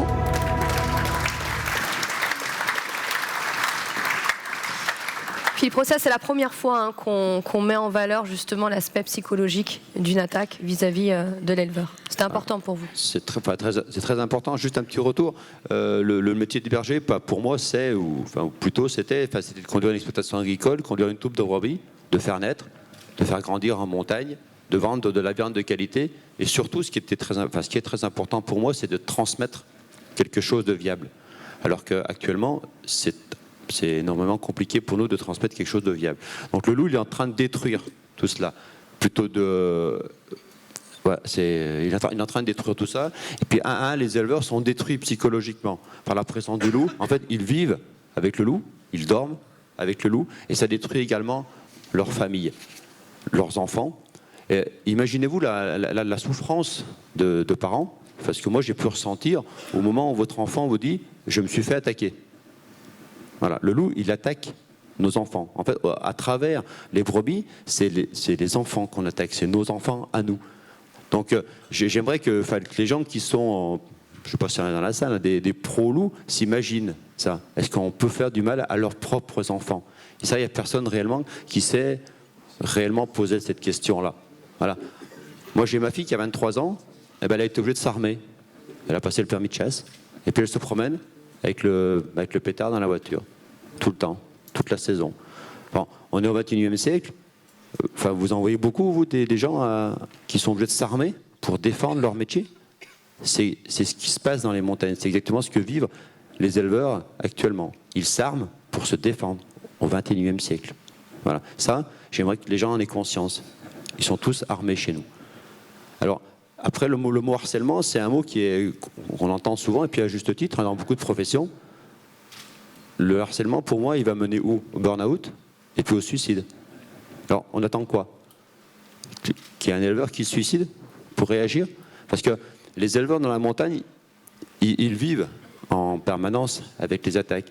Vous ne savez jamais si vous allez être attaqué. Donc c'est du harcèlement perpétuel, tous les jours. Le loup harcèle le troupeau, jour et nuit. Quand vous allez voir vos bêtes le matin, vous ne savez jamais ce que vous allez trouver. Un troupeau en bonne santé, des cadavres. Enfin, je vous assure que les derniers mètres, ils sont compliqués. C'est compliqué pour approcher un troupeau en ne sachant pas ce que vous allez trouver. Donc, est-ce que ça va déclencher, enfin, je dirais, une conscience, une prise de conscience collective? Il faut attendre quoi? Que les gens se suicident? Je pense qu'on n'y arrivera pas. On n'y arrivera pas s'il n'y a pas réellement, les gens ne prennent pas conscience de ça. Et il y a aussi un autre mot qui est très, très, très utilisé, moi je dirais même un petit peu galvaudé, parce que les gens ils ne savent plus de quoi ils parlent. Tout à l'heure, mon voisin me parlait de bon sens paysan, de bon sens montagnard, le mot bien-être animal. Enfin, imaginez-vous des brebis qui se font courser toute la nuit par le loup. Alors si elles se font tuer et manger, on peut dire que c'est à peu près normal, mais bien souvent ils ne les tuent pas. Et souvent elles agonisent une partie de la nuit. Donc ça c'est aussi à l'éleveur d'aller finir les brebis. 21e siècle. D'aller finir les brebis au couteau en pleine nuit. Enfin en pleine nuit, le matin, de bonne heure. Donc ça, il faut aussi le savoir. C'est ce qui se passe dans les montagnes. Alors, tout ce que je viens de vous dire, je me demande ce que fait l'État. Qu'est-ce qu'il attend pour faire changer les choses? On va avoir justement dans quelques instants les coordonnateurs et référents loups. Je voudrais simplement qu'on passe à la salle si vous en êtes d'accord, Monsieur Rossa. J'aimerais bien, excusez-moi. Alors très rapidement, je suis désolée parce qu'il faut vraiment que tout le monde puisse s'exprimer. Je vais être très clair. Nous, en Savoie, ça fait 30 ans qu'on se fait attaquer et on se dit peut-être, à raison, je pense, qu'il y a une réelle volonté politique d'ensauvager l'arc alpin. Donc on se demande si le loup, l'ours également, c'est pas un petit peu le bras armé de gens bien pensants qui se disent on va envoyer le loup et l'ours à la bagarre et puis on va ensauvager l'arc alpin. Voilà. Moi je pense qu'on n'en est pas loin. Merci Monsieur Rossa. Des réactions? On va y aller doucement. Alors, vous avez le micro, monsieur. Rapidement, s'il vous plaît. On essaye d'être ça va être difficile d'être rapide sur... Ouais, je sais, mais il faut que tout le monde parle. Je suis donc monsieur Dinez, président du syndicat au vin de la Savoie. On est en GAEC à 3 avec des brebis laitières et on exploite 3 alpages dans le parc national de la Vanoise. Alors ce matin, quand je suis rentré dans cette salle, j'ai entendu un élu qui se gargarisait de monter un PNR dans votre pays. Sachez ce que c'est qu'un parc. C'est la fin de toute activité. Et je pense que tous les élus qui sont dans cette salle, il faut qu'ils réagissent. Vous savez ce que c'est que le parc national de la Vanoise? Interdiction de se protéger, interdiction de se défendre. Les bergers, il y a une attaque, les bergers sont obligés de s'enfermer dans le chalet, on n'a pas le droit de tirer sur un loup. Le parc national de la Vanoise, c'est devenu un désert. Oui. Il n'y a plus une bestiole dans le parc de la Vanoise, il n'y a plus que des cafistes, des marmottes et des loups. Oui. Il n'y a plus un chamois, plus un bouquetin, plus rien. On n'a plus le droit de retaper un chalet. On doit avoir des plans pastoraux pour aller dans nos alpages, sur nos propriétés. Alors réfléchissez bien, les élus. Faites pas la connerie qu'on a fait nous il y a 56 ans. Surtout, faites attention à ce que vous faites. Maintenant, je vais revenir sur le prédateur. Rapidement, s'il vous plaît. Ouais, mais c'est difficile d'être rapide. Je sais, mais il faut que tout le monde parle, monsieur. Donc nous, en Savoie, on a énormément d'attaques. On doit être à 500 attaques, 2000, 2500 bêtes tuées. On a eu le cas cet été d'un éleveur avec 1500 brebis qui a été obligé de quitter son alpage, prédaté tous les jours, jour, nuit, 4 lieutenants de louveterie en permanence autour du troupeau. On a pris, nous, la responsabilité de le faire quitter l'alpage. On est dans une période très sèche, il n'y avait pas un brin d'herbe. On a demandé à l'État de nous aider. Je pense qu'il y a quelqu'un qui doit avoir l'adjoint du préfet coordonnateur. Là. Quand on lui a demandé qu'il lui paye du foin pour qu'il puisse passer le mois où il a été obligé de partir d'alpage, rien n'a été fait. C'est la solidarité des éleveurs qui ont sorti ce gars de la merde. Merci l'État, merci la décadence. Merci monsieur.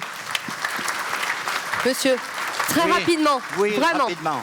Présentez-vous s'il vous plaît. Lucien Gilly, maire de Josier dans les Alpes de Haute-Provence. Il y a beaucoup de choses qui ont été dites et je remercie ce qu'il dit monsieur. Notamment, je voulais faire part de on parle de la souffrance animale. Et je remercie la personne d'en a parlé, parce que les loups, ils n'électrocutent pas les bêtes avant de les manger. Cette souffrance animale, elle est insupportable. Et quand une bête est attaquée, c'est tout le troupeau qui en souffre, notamment avec des avortements... des brebis. Après, je voulais aborder... Parce que vous m'avez demandé... Mettez bien le micro vers votre bouche. Vous m'avez demandé d'être bref. Oui. Au niveau des exploitations en zone de montagne, nous avons besoin l'été de récolter des pâturages. On a 6 mois d'été, enfin 6 mois où les bêtes sont dehors et 6 mois où les bêtes sont dedans. Eh bien, si on n'a pas de l'eau d'irrigation pour arroser ces pâturages et récolter du foin, eh bien, on est dans une situation où on ne pourra pas... Et actuellement, nous, sur ma commune, il y a eu un maire, vers les années 1980, qui a eu une idée intéressante, c'est-à-dire que pour remplacer l'irrigation à l'arrêt par l'irrigation par aspersion, je vais capter l'eau des torrents. Cette eau était captée par les agriculteurs pour arroser leur territoire, leur pré. Il a dit, je vais capter l'eau des torrents et je vais donner de l'eau à l'agriculteur. Et quand l'agriculteur n'en a plus besoin, je vais faire de l'hydroélectricité. Ça permettra que ce soit la commune qui entretient ces réseaux. Eh bien, quand il y a eu un arrêté préfectoral qui a tenu compte pour la production d'électricité et on a des débits réservés qui ne nous permettent pas l'été d'arroser les cultures. Nos agriculteurs avaient un droit d'eau sur les terrains. Et là, actuellement, l'été dernier, pas cette année, mais l'autre année, il y avait 80 litres seconde pour les agriculteurs, il y avait 375 litres seconde pour les truites. Alors, je voudrais savoir quand même qu'on reconnaisse le droit des agriculteurs à l'irrigation. Merci, monsieur. Et d'autre part, il y a un autre point, c'est que très rapidement, dans ma monsieur. commune, j'ai une partie qui est dans le parc du Mercantour. Qu'est-ce que je viens d'apprendre qu'on a eu cet été? Il y a un berger qu'on lui a dit, dans le vallon de la Moutière, qui est dans le parc du Mercantour, tu as le droit à laisser tes moutons que 15 jours. Donc, c'est le parc du Mercantour qui va décider de la conduite de nos troupeaux. C'est insupportable. Merci, et d'ailleurs, monsieur. aussi, ce qu'on a constaté, c'est que sur la route qui traverse le parc du Mercantour, avant, c'est la commune qui était responsable des limitations de vitesse et de la sécurité sur sa route. On nous a dit, maintenant, c'est plus vous, c'est le parc du Mercantour. Merci, c'est monsieur. inadmissible. Est-ce qu'on est encore le patron de sa commune ou pas? Merci, monsieur. Allez, encore. Oui, vous avez le micro, monsieur. Oui. Donc, rapidement, s'il vous plaît. Et ensuite, on va faire le point. 2 points de mon propos. Donc, Alain Naudy, conseiller départemental de la Haute-Ariège et président de la communauté de communes du même nom. Aujourd'hui, en montagne, dans les Pyrénées, dans les Alpes, on ne ferait plus rien. On ne ferait plus rien. Pourquoi? On ne ferait ni grand barrage, on ne ferait ni station de ski, on ne ferait ni microcentrale, parce que, le collègue l'a dit, dans les administrations, il y a des gens qui sont militants et qui fichent la trouille aux préfets, aux gens qui décident. Dans le département de l'Ariège, je vois que quand nous avons des projets, à la communauté de communes, nous avons des projets d'embouteillage d'eau, nous avons des projets de voies vertes, nous avons des projets dans les stations de ski. Et à chaque fois, ou la préfète ou le sous-préfet me disent « Attention, on va voir peut-être les associations environnementales qui vont manifester, on ne pourra pas, on aura des recours. » Par contre, je reviens aux prédateurs. En Ariège, ça a été dit, il y a eu 2 fois plus de brebis mortes cet été. Alors on nous dit il n'y a pas davantage d'attaques, on nous dit il y a des mesures d'effarouchement. Ça ne marche pas. Je l'avais dit à la préfète au mois de mars, les mesures d'effarouchement, on effarouche d'un côté, alors il faut bien sûr des agents de l'environnement qui, nuit et jour, on envoie les ours ailleurs quand on effarouche. Donc ça ne marche pas. Philippe Lacube parlait de 50 tours, je pense qu'on est autour de 60 en Ariège. L'année dernière, Henri Néroux, le président du conseil départemental, a reçu une délégation des experts ou des inspecteurs qui ont parlé de 250 ours. Est-ce que c'est cela qu'on veut? J'entends les amis des Hautes-Alpes qui me disent, on l'a vu d'ailleurs, il y a des loups partout. J'entends un ami des Pyrénées-Orientales qui me dit, il y a un lynx aux portes de son village.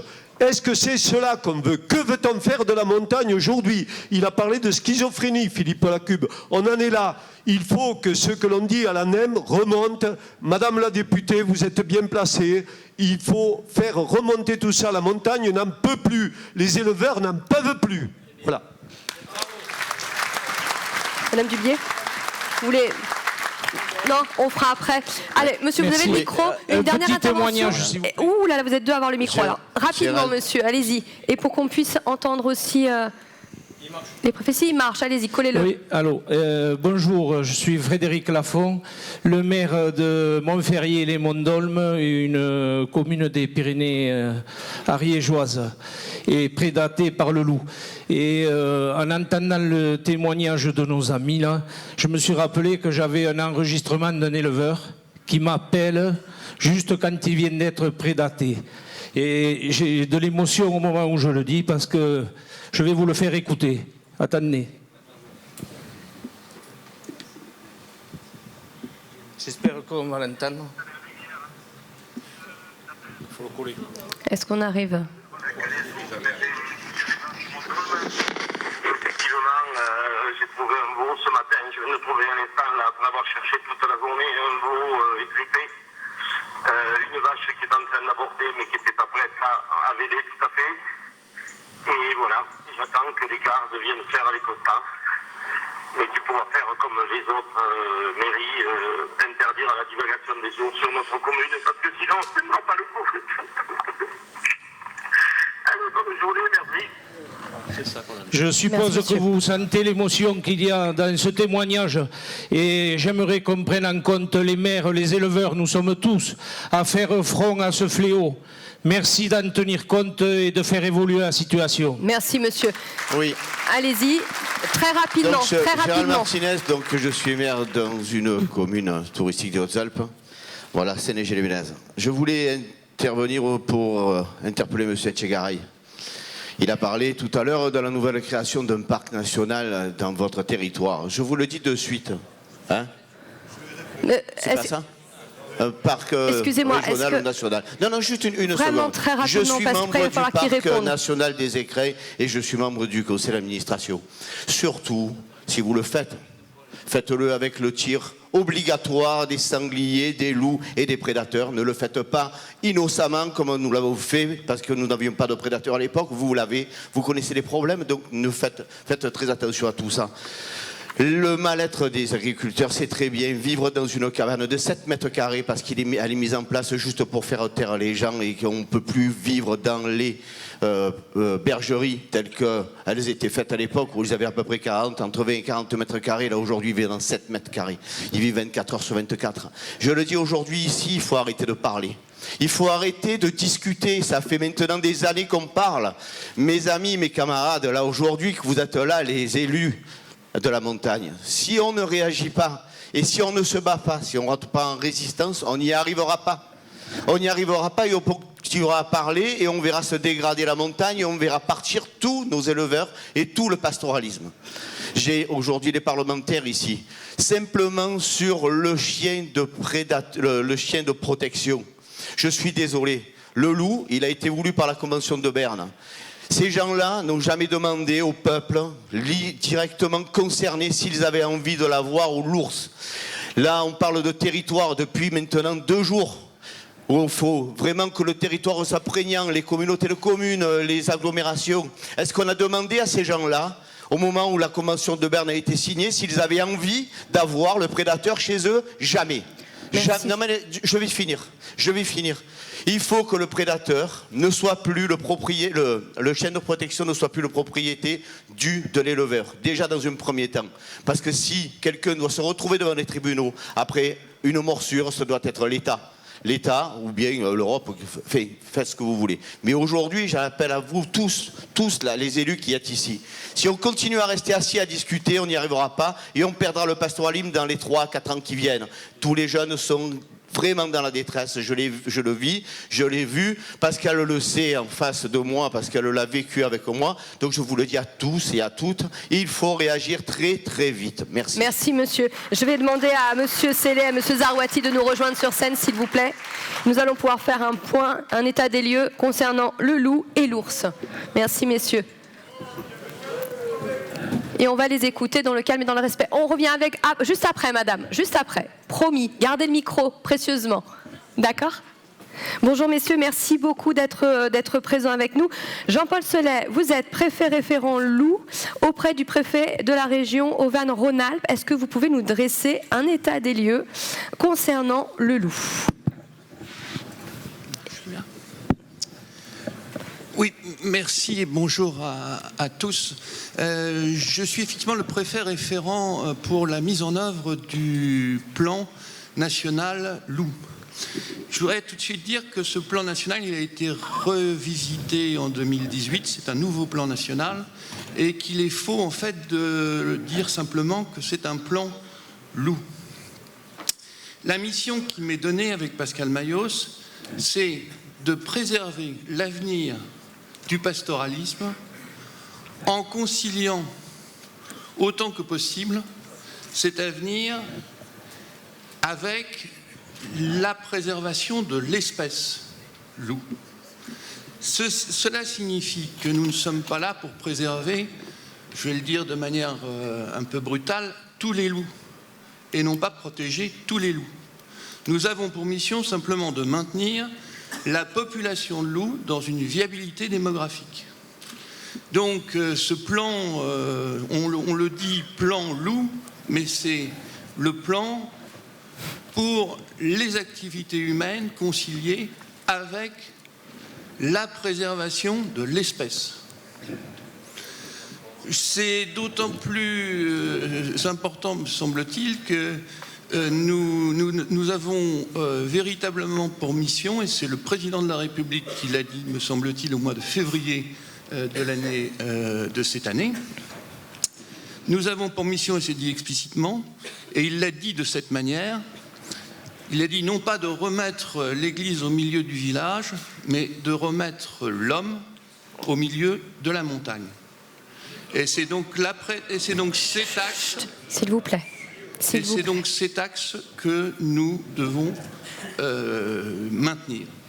Alors, sur l'état des lieux, le loup est une espèce protégée.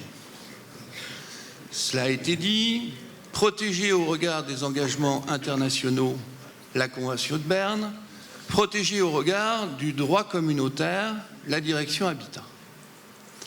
Ceci dit, c'est en France que nous avons mis en œuvre la plus grande marge de dérogation.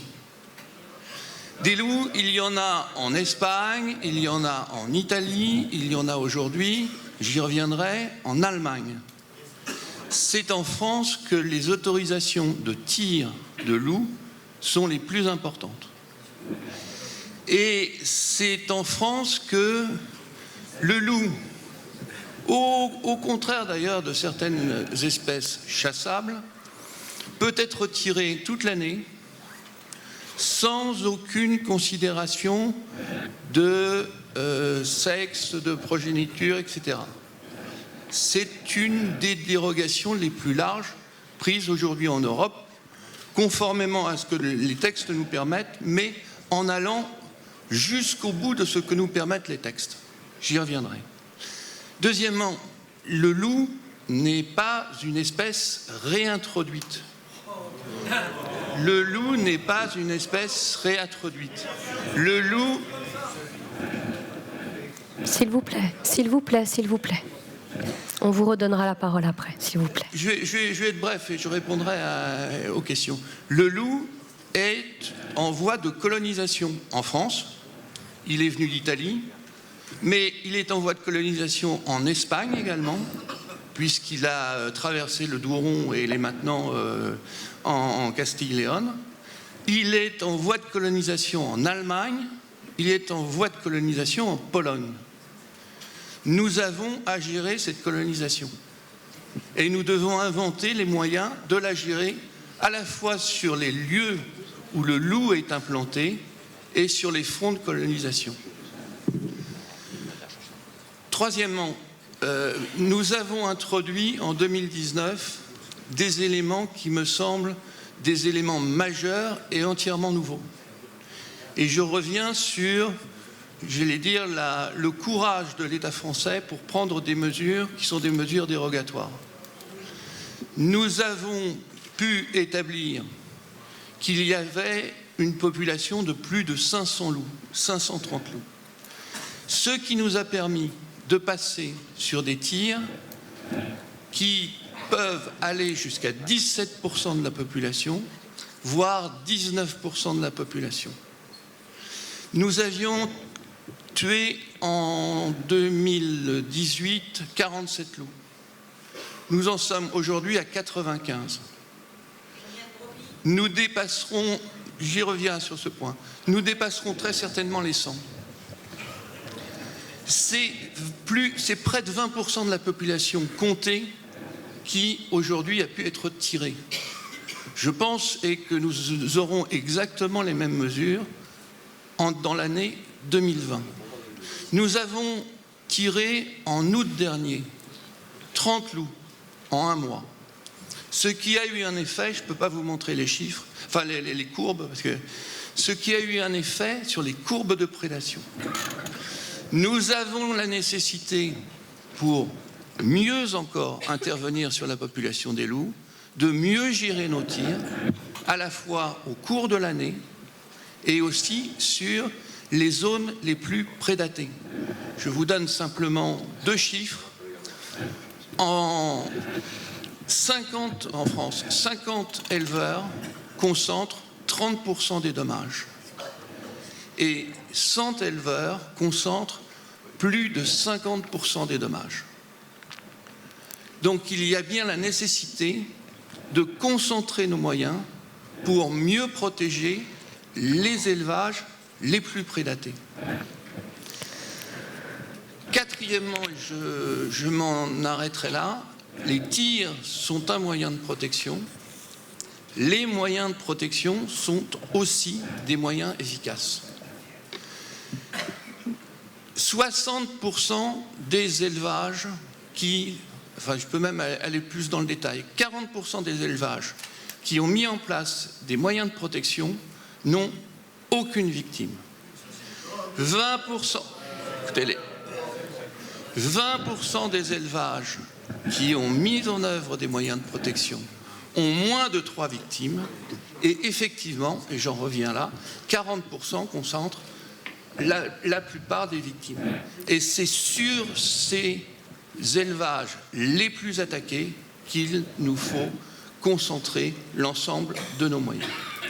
Je termine sur un point, donc les moyens de protection.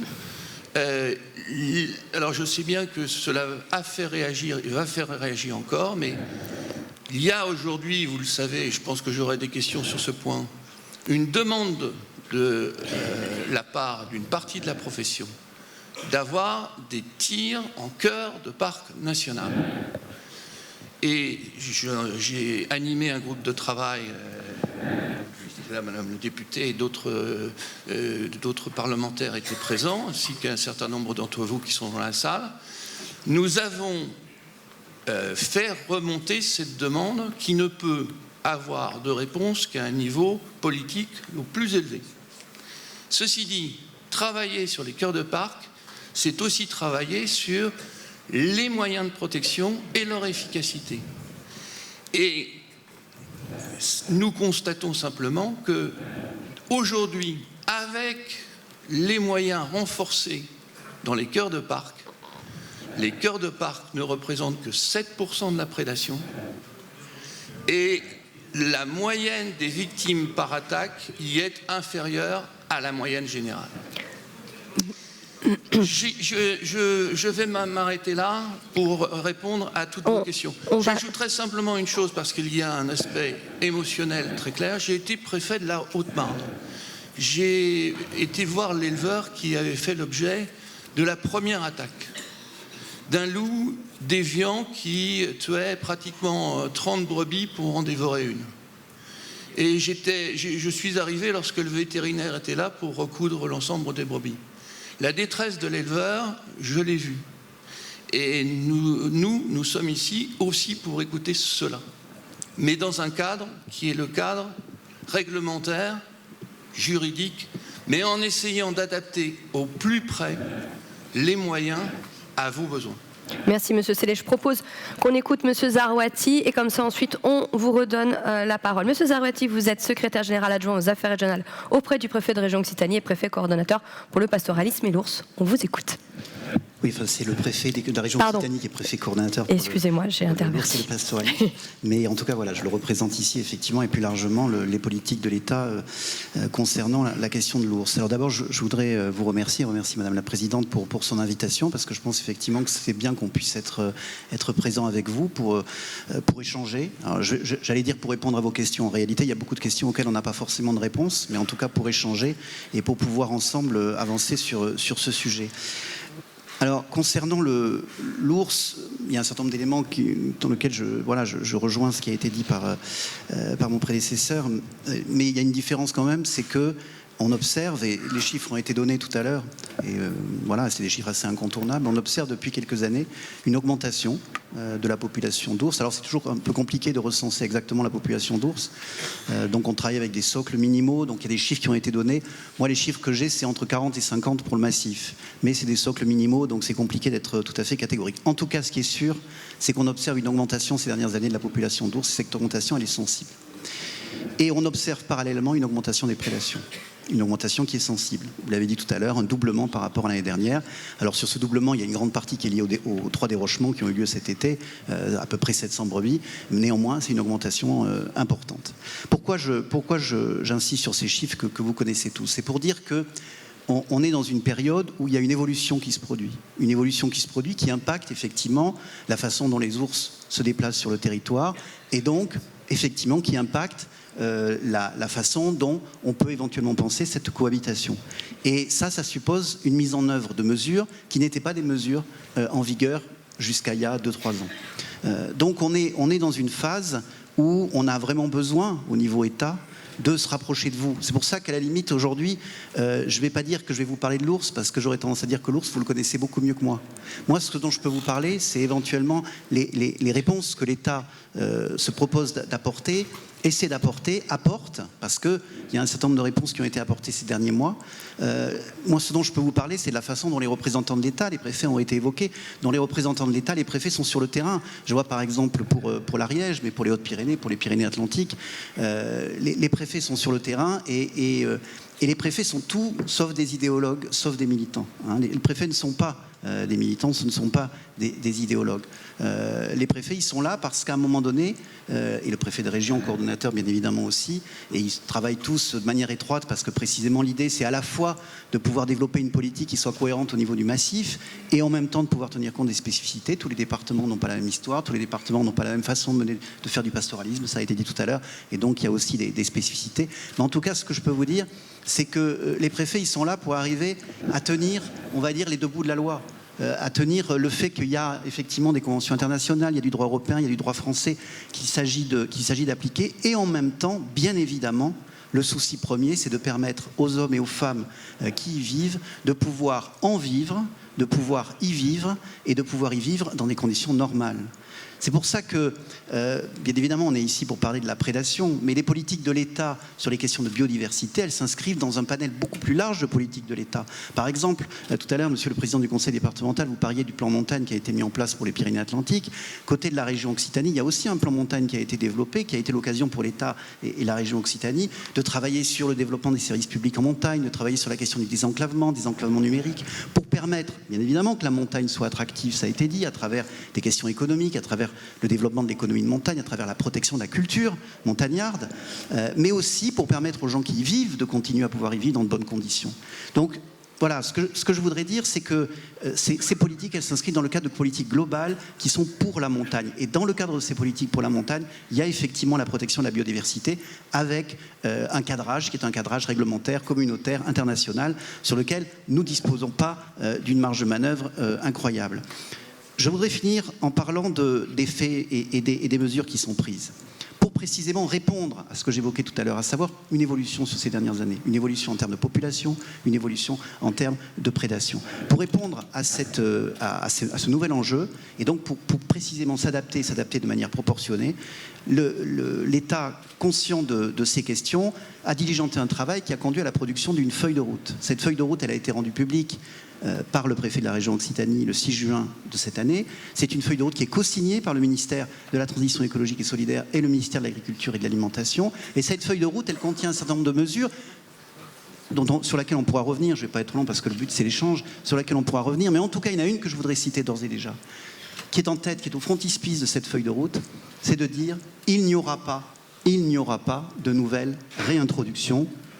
Alors il y a un codicille que je cite par honnêteté, sauf mortalité liée à l'homme. Mais il n'y aura pas de nouvelle réintroduction. Qu'est-ce que ça veut dire? Ça veut dire que, pour rejoindre ce qui a été dit, l'enjeu en termes de respect des réglementations internationales et européennes, c'est la construction d'une population viable. Eh bien, le fait qu'il n'y ait pas de réintroduction et que ce soit affiché, c'est précisément le signe qu'on arrive, entre guillemets, à une espèce de zone de stabilisation et que nous devons nous atteler, nous, à pouvoir, avec vous, travailler à ce que, dans cette zone de stabilisation, on obtienne une façon de pouvoir permettre au pastoralisme et aux personnes qui vivent et qui travaillent en montagne de le faire dans des conditions normales. Et je suis extrêmement sensible à ce qui a été dit tout à l'heure dans le film et ce que vous avez dit, c'est-à-dire conditions normales, ça veut dire ne pas avoir la peur au ventre quand on va travailler, ne pas être soumis à un traumatisme par rapport à évidemment son troupeau et ses bêtes sur lequel on a plus qu'un rapport mercantile, on va dire. Toutes ces questions-là, évidemment, on les entend. L'État, c'est pas une administration complètement désincarnée. Par contre, l'État, c'est la nécessité de concilier des impératifs qui peuvent paraître contradictoires, mais qui en réalité sont pour les uns contenus dans la loi et pour les autres une nécessité humaine. Donc voilà, je voudrais insister là-dessus et terminer en disant que dans le cadre de cette feuille de route, le préfet de la région Occitanie a été mandaté comme préfet coordonnateur du pastoralisme et de l'ours. Et à ce titre-là, la semaine prochaine, vendredi prochain, il réunit pour la première fois, on va dire, il l'a installé en juin dernier, mais il va réunir pour la première fois de manière opérationnelle un groupe ours, un groupe pastoralisme et ours, Et ce groupe pastoralisme et ours, pour lequel les invitations ont été envoyées largement, ce groupe pastoralisme et ours, il est une instance dont vous devez vous saisir pour pouvoir précisément ensemble y faire avancer les questions qui sont les vôtres, les interrogations qui sont les vôtres. L'enjeu pour nous et le maître mot, c'est expérimenter avec vous. Il y a un certain nombre de points sur lesquels on pourra revenir, d'expérimentations qui ont été menées cet été. À la différence peut-être du loup, c'est difficile d'avoir du recul. Tout à l'heure a été évoquée la question des farouchements. Je pense que c'est trop tôt pour dire ça marche pas. Il faut qu'on voit comment ça se passe. Il y a des points positifs, des points qui sont négatifs, c'est trop tôt. Néanmoins, cette expérimentation, elle est absolument essentielle pour qu'on arrive à s'adapter et à pouvoir permettre ce que vous recherchez. Je vous remercie. Merci Monsieur Zarouati. On va passer la parole Monsieur Lassalle. Vous souhaitiez intervenir, une intervention intense et brève, comme vous savez si bien le faire. On va vous apporter un micro, s'il vous plaît, juste devant. Et puis, Madame, je ne vous ai pas oublié, juste après Monsieur Lassalle, c'est promis. Merci beaucoup, Monsieur Barré. Merci. Madame la Présidente, d'abord, quel bonheur de participer à cette réunion ce matin. Des choses qui, je crois, n'ont jamais été dites ou rarement dans nos congrès le sont, et vous n'y êtes pas étrangère. Le climat de quiétude et de confiance que vous avez créé le permettent.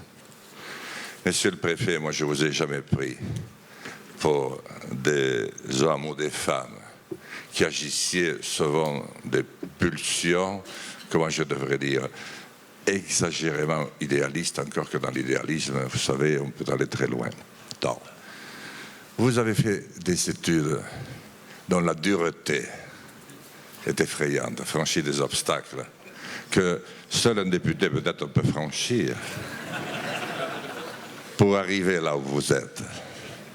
Mais, et c'est normal, vous êtes au service de l'État. Vous êtes même le premier serviteur de l'État dans un département. Et vous êtes aussi, à ce titre, le représentant du gouvernement. Donc ce n'est pas vous, et je suis heureux que vous ayez été écoutés tous les deux, dans le respect qui vous est dû, ici, par des hommes et des femmes qui ne partagent pas tous votre point de vue à ce jour. Tout commence par le respect. Mais je crois que, comme ce congrès est fondateur à bien des égards, ce à quoi nous devons réfléchir, c'est à reconstruire un État. Parce que la mondialisation et tout ce qui s'est produit au cours des 40 dernières années, et puis la prise en otage par la spéculation de toute forme de pouvoir que notre pays avait su inventer, a fait qu'il faut un État-outil. Un outil au service de celui ou de celle que le peuple a choisi pour la guider. premièrement, un outil. Et deuxièmement, un symbole. On doit pouvoir entendre dire de nouveau, l'État, c'est nous. C'est la meilleure manière de remettre haut nos couleurs, liberté, égalité, fraternité sur l'ensemble des territoires. Mais ça ne dépend pas de vous. Ça dépend de nous. Je vous remercie. Merci, Monsieur Lassalle. Madame, je vous laisse vous présenter, Madame. Oui, mais je vois. Ah, si, ça marche. Bon, je suis désolée parce que c'est encore la Savoie et c'est encore l'USAP. C'est bien la Savoie, vous inquiétez pas, mais il faut que ce soit bref. La Savoie, l'Ariège, c'est un peu normal qu'on intervienne tous ce matin. Voilà, moi je voudrais, justement, ça tombe pas mal, je voulais parler de ce qu'a évoqué Monsieur le Préfet, à savoir le caractère dérogatoire des tirs. Et je voulais évoquer ce qu'a évoqué Monsieur Lassalle, à savoir la nécessité de déclasser le loup dans la directive Habitat et de remettre en question la Convention de Berne. Alors je sais que d'habitude on nous répond c'est impossible, ça ne marchera jamais, il faut l'unanimité des pays européens. Bon, une bataille non menée est une bataille perdue. Donc la première des choses, c'est, je crois, enfin nous croyons, c'est qu'il faut que la France mène la bataille au niveau européen pour le déclassement du loup, de la directive Habitat et de la Convention de Berne. Et pourquoi faut-il ça ? Il faut ça parce qu'actuellement, les tirs, effectivement, vous l'avez dit, Monsieur le Préfet, ont un caractère dérogatoire. Ça signifie qu'il faut attendre que tout ait échoué, que tout ait raté pour pouvoir intervenir et pour essayer de trouver d'autres solutions. Il faut prouver que même avec, je ne sais pas moi, moi dans ma commune c'est 5 chiens pour 500 brebis. Il y a des communes c'est 30 chiens pour je ne sais pas combien de brebis. Bon, il faut prouver qu'avec ça, il y a toujours une pression de prédation insupportable, qu'effectivement il y a peut-être moins de victimes, mais que pour avoir moins de victimes, il faut accepter des conditions de travail proprement moyenâgeuses.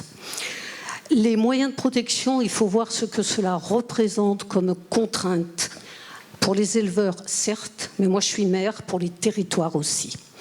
Alors, quand on voit que ces moyens de protection, malgré tout, malgré toutes les contraintes qu'ils imposent, ils n'arrivent pas à enrayer la pression de prédation, il faut se demander pourquoi et qu'est-ce qu'il faut faire de plus. Et nous, le plus que nous souhaitons, c'est qu'effectivement les tirs soient possibles, que le risque létal devienne pour les loups un moyen de protection comme un autre, et c'est lui qui redonnera son sens aux chiens, aux clôtures, aux bergers.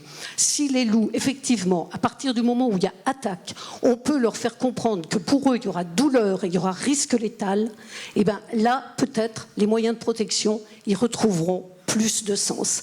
Alors ça veut dire qu'il faut sortir du caractère strictement dérogatoire. Il faut pouvoir défendre vite.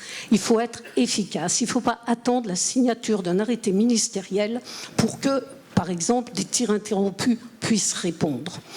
Donc tout ça, il faut aller à l'Europe, il faut dire nous, il faut qu'on arrive à sortir du caractère dérogatoire. Et puis la question, simplement, je termine, la question qu'on doit se poser aussi en tant qu'association d'élus, je crois que l'ANEM aura une motion sur la prédation. Moi je suis pour que cette motion, elle demande le déclassement. Elle demande, mais aussi il faut se poser la question de qui tire. Parce que vous n'avez pas vu dans le film La montagne en sursis, mais à un moment donné, il y a une éleveuse avec un fusil qui dit moi le fusil, je ne sais pas m'en servir et j'ai pas envie. Donc, qui tire ? Il faut des lieutenants de louveterie, il faut qu'ils soient rémunérés, il faut qu'ils soient indemnisés, il faut des tireurs professionnels, et tout ça, c'est de la responsabilité de l'État français de la suite. Merci beaucoup, madame. Je voulais rajouter que si on remplace le mot loup par ours, nous avons exactement les mêmes revendications dans le massif pyrénéen sur le déclassement et les tirs létaux. Les mêmes revendications qu'il faut inscrire de la même façon.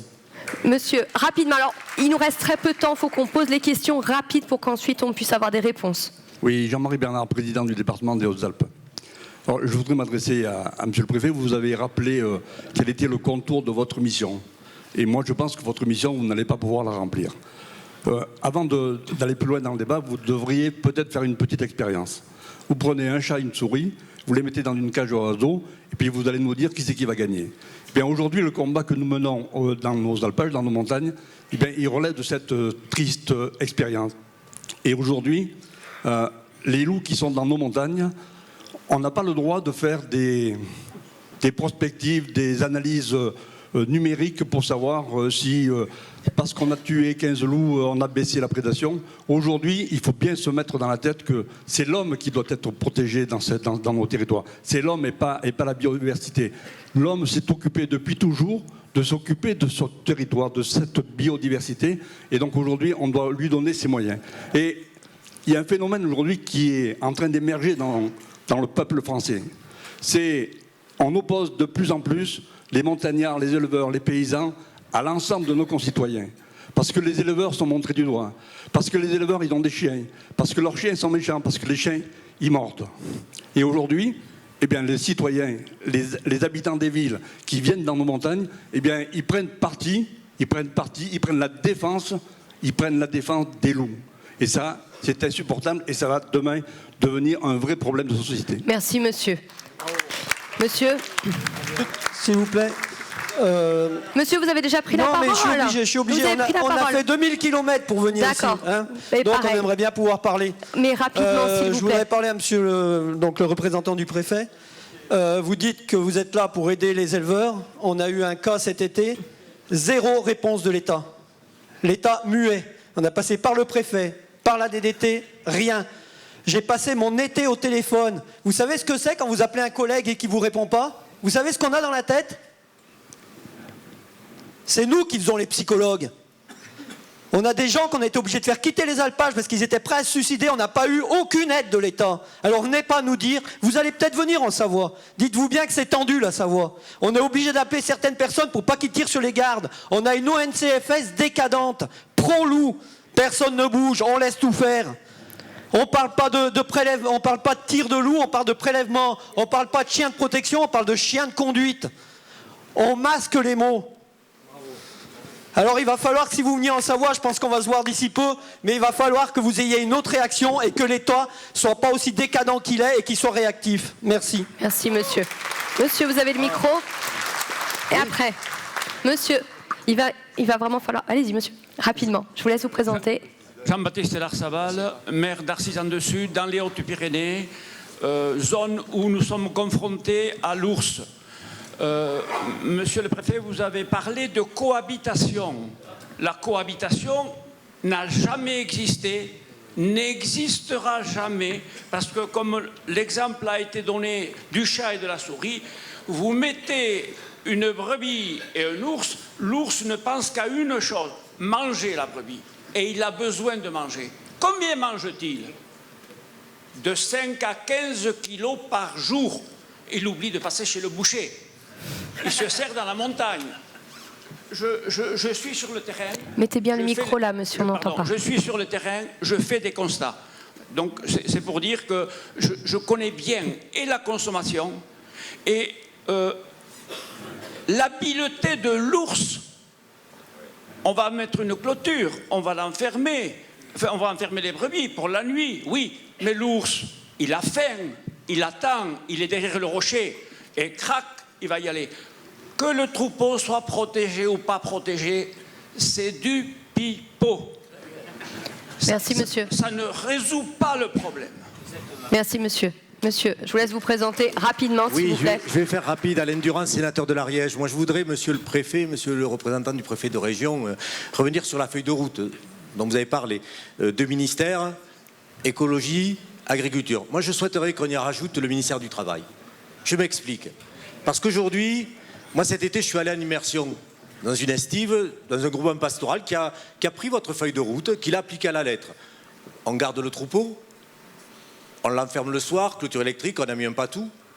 Mais je voudrais aussi vous rappeler, si vous en aviez douté, que le matin, on s'est levé à 5h, la bergère a commencé sa matinée à 5h15, 5h30, et elle a fini à 22h30. Alors vous allez me dire, monsieur le préfet, si vous connaissez un autre métier, où on peut exiger de nos employés de commencer à 5h30, de finir à 22h30, d'être payés au SMIC 6 jours sur 7, et donc je souhaiterais que Mme Pénicaud soit dans la boucle aussi, pour que L'État ne se contente pas d'une feuille de route, faire la liste des courses et nous laisse le ticket de caisse.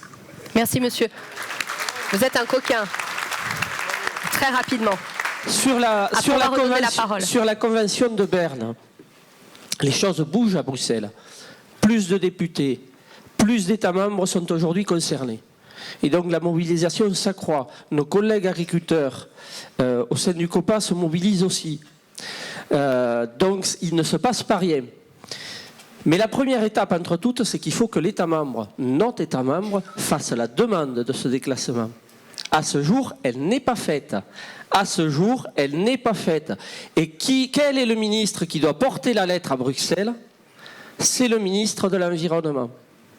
Donc vous voyez à peu près où est-ce qu'il faut, à qui il faut s'adresser si vous voulez que cette démarche aboutisse. Et un petit message plus national pour le préfet coordonnateur, oui, les tirs dans les cœurs de parc, ça devra arriver. Messieurs, souhaitez-vous répondre, messieurs? Peut-être quelques éléments de réponse sur les tirs. La question était qui tire? Aujourd'hui, alors sur les loups, sur les 95 loups, il y en a pratiquement 60 qui ont été tirés par des lieutenants de louveterie. Et je suis en train de travailler avec les ministères, ce que vous me demandiez, madame, je suis en train de travailler avec les ministères pour essayer de donner un statut aux lieutenants de louveterie, qui leur permettent notamment d'avoir des accords avec que nous ayons des accords avec les employeurs, de telle sorte à ce qu'ils puissent se dégager le plus possible et que nous ayons les spécialistes là où il faut et avec le matériel nécessaire. Le reste, c'est bien simple, ce sont les éleveurs qui ont tué 13 loups et la brigade de l'ONCFS qui a tué près de 14 loups et qui là aussi représente une réserve de spécialité. Monsieur le sénateur, pour répondre à votre question, nous avons pleinement conscience que l'élément humain est l'élément majeur. C'est pourquoi nous travaillons déjà dans les cœurs de parc, mais aussi en essayant de le faire ailleurs, à la création de brigades de bergers mobiles qui puissent venir appuyer les bergers, leur permettre parfois de souffler une nuit et autres, et de donner cette flexibilité. C'est une réponse que nous pouvons apporter. La question, elle est bien évidemment, comme toujours, financière. Mais la question est posée. Sur la Convention de Berne, peut-être. Sur la Convention de Berne, vous avez parfaitement raison. L'échelon pertinent pour porter la demande, c'est l'échelon gouvernemental. Là, la question revient, vous l'avez posée, elle revient de multiples canaux. Elle est, là encore, pendante au cabinet du ministre, mais pour l'instant, c'est au-delà même du ministre, c'est une question qui peut être tranchée à un échelon Premier ministre, Président de la République. Chef d'État. Pour répondre au monsieur de la Savoie, alors il est bon que je vous promets de venir vous voir, mais j'étais déjà en Savoie il y a 2 jours. Et j'étais en Savoie pour voir au fin fond de la Maurienne, pour voir comment et quelle était l'efficacité des mesures de protection. Il est quand même intéressant de voir, mais on peut en discuter librement et de manière libre et franche. Il me semble que certains éleveurs, alors bien évidemment avec le recul que vous avez en Savoie, puisque vous avez été les premiers à recevoir le loup, que certains éleveurs aient pu développer des mesures de protection qui ont une efficacité certaine. À en en discuter avec vous, à en discuter avec l'ensemble de... Et si vous m'invitez, je viendrai pour en discuter une fois encore de la manière la plus libre et franche. Mais il me semble que sur les mesures de protection, nous avons encore beaucoup à faire, mais qu'il faut reconnaître, lorsqu'elles sont bien adaptées, une efficacité de ces mesures. À nous d'augmenter ou plutôt de développer des mesures de protection complémentaires. Les brigades de bergers mobiles peuvent être une réponse. Des cabanes décentes et conformes à la réglementation du travail peuvent aussi être une réponse pour augmenter et consolider la présence humaine dans les alpages. Je ne sais pas si j'ai répondu à l'ensemble. Je pense pratiquement tout. On va demander à M. Zarouati de répondre également. Oui, mais juste, il y a tout un tas de questions sur lesquelles je ferai les mêmes réponses, mais peut-être pour revenir sur l'intervention du sénateur, sur la question de l'intérêt pour le ministère du Travail de se pencher sur la feuille de route et sur l'impact, on va dire, de la présence du prédateur sur les conditions de travail d'un certain nombre de professionnels. Moi, je voudrais revenir sur le fait que d'abord, on ne méconnaît pas... D'abord, je voudrais revenir sur ce que j'ai dit tout à l'heure, à savoir le fait qu'on est dans une phase d'adaptation, c'est-à-dire qu'il y a une phase d'évolution du paysage importante en matière de nombre de prédateurs, en matière de nombre de prédations. Et ça depuis 2-3 ans. Donc on est dans une phase d'adaptation. Alors, vous avez raison, dans une phase d'adaptation, il y a des choses précisément qui restent à adapter. Du point de vue financier, il y a eu des efforts très importants qui ont été consentis par l'État ces deux dernières années. Que ce soit sur la question du financement des moyens de protection, question des bergers d'appui, etc. pour l'ours. Très important aussi en matière d'indemnisation, avec évidemment plus de prédation, donc plus d'indemnisation, mais surtout un pourcentage d'indemnisation par prédation qui a augmenté sensiblement en 3 ans. Donc il y a des efforts qui sont faits, ces efforts ne sont pas terminés. Il y a une feuille de route qui est déclinée avec déjà beaucoup d'actions qui ont été menées. Vous avez raison, tout n'est pas réglé. J'aurais tendance à dire les choses dans les règles progressivement, au fur et à mesure qu'elles se présentent, au fur et à mesure qu'elles sont diagnostiquées de manière commune. Et c'est la raison pour laquelle il est important qu'il y ait une instance qui se mette en place où précisément toutes ces questions puissent non seulement être évoquées, mais ensuite être travaillées avec les services de l'État et pouvoir obtenir une réponse qui soit adaptée. Parce que nous, notre objectif, c'est bien évidemment que les réponses, elles soient adaptées, qu'elles permettent de résoudre le problème que vous soulevez, ainsi que d'autres problèmes. Pour revenir sur ce que disait monsieur sur la question de la cohabitation, c'est le terme officiel, peut-être qu'il est malheureux.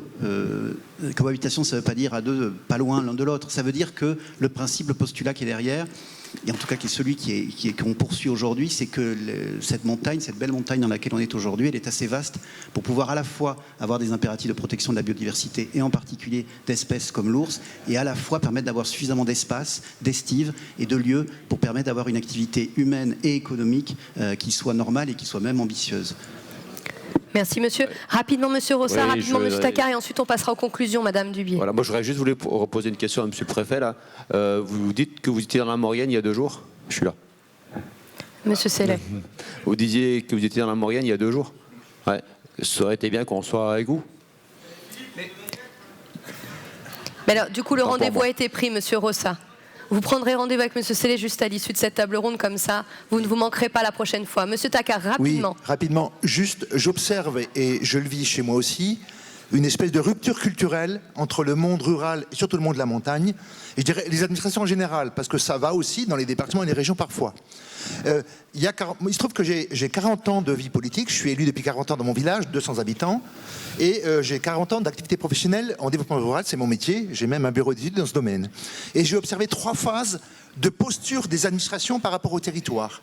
Première phase avant 83, c'était l'État qui était dans les territoires, auprès des maires. C'était le même ingénieur qui montait le projet avec le maire, qui le finançait et qui le contrôlait. Pas de problème, parce que c'est lui qui a fait le projet, donc en général ça marchait bien. Il n'allait pas dire le contraire de ce qu'il avait fait auparavant. Deuxième phase, à partir des années 90 jusqu'en 2010, ce que j'appelle moi la phase du développement local. Rappelez-vous, pour les plus anciens, vivre et travailler au pays, l'État accompagne les régions et les départements pour descendre dans les territoires, monter des projets de territoire, les chartes intercommunales, la loi Rocard, mais également les premières communautés de communes, etc. Donc des techniciens très empathiques avec le territoire. Dernière phase récente, les vieux de la vieille de mon âge sont tous partis à la retraite et apparaît de nouveaux jeunes techniciens, souvent écologistes, c'est vrai, mais sans expérience de terrain aucune.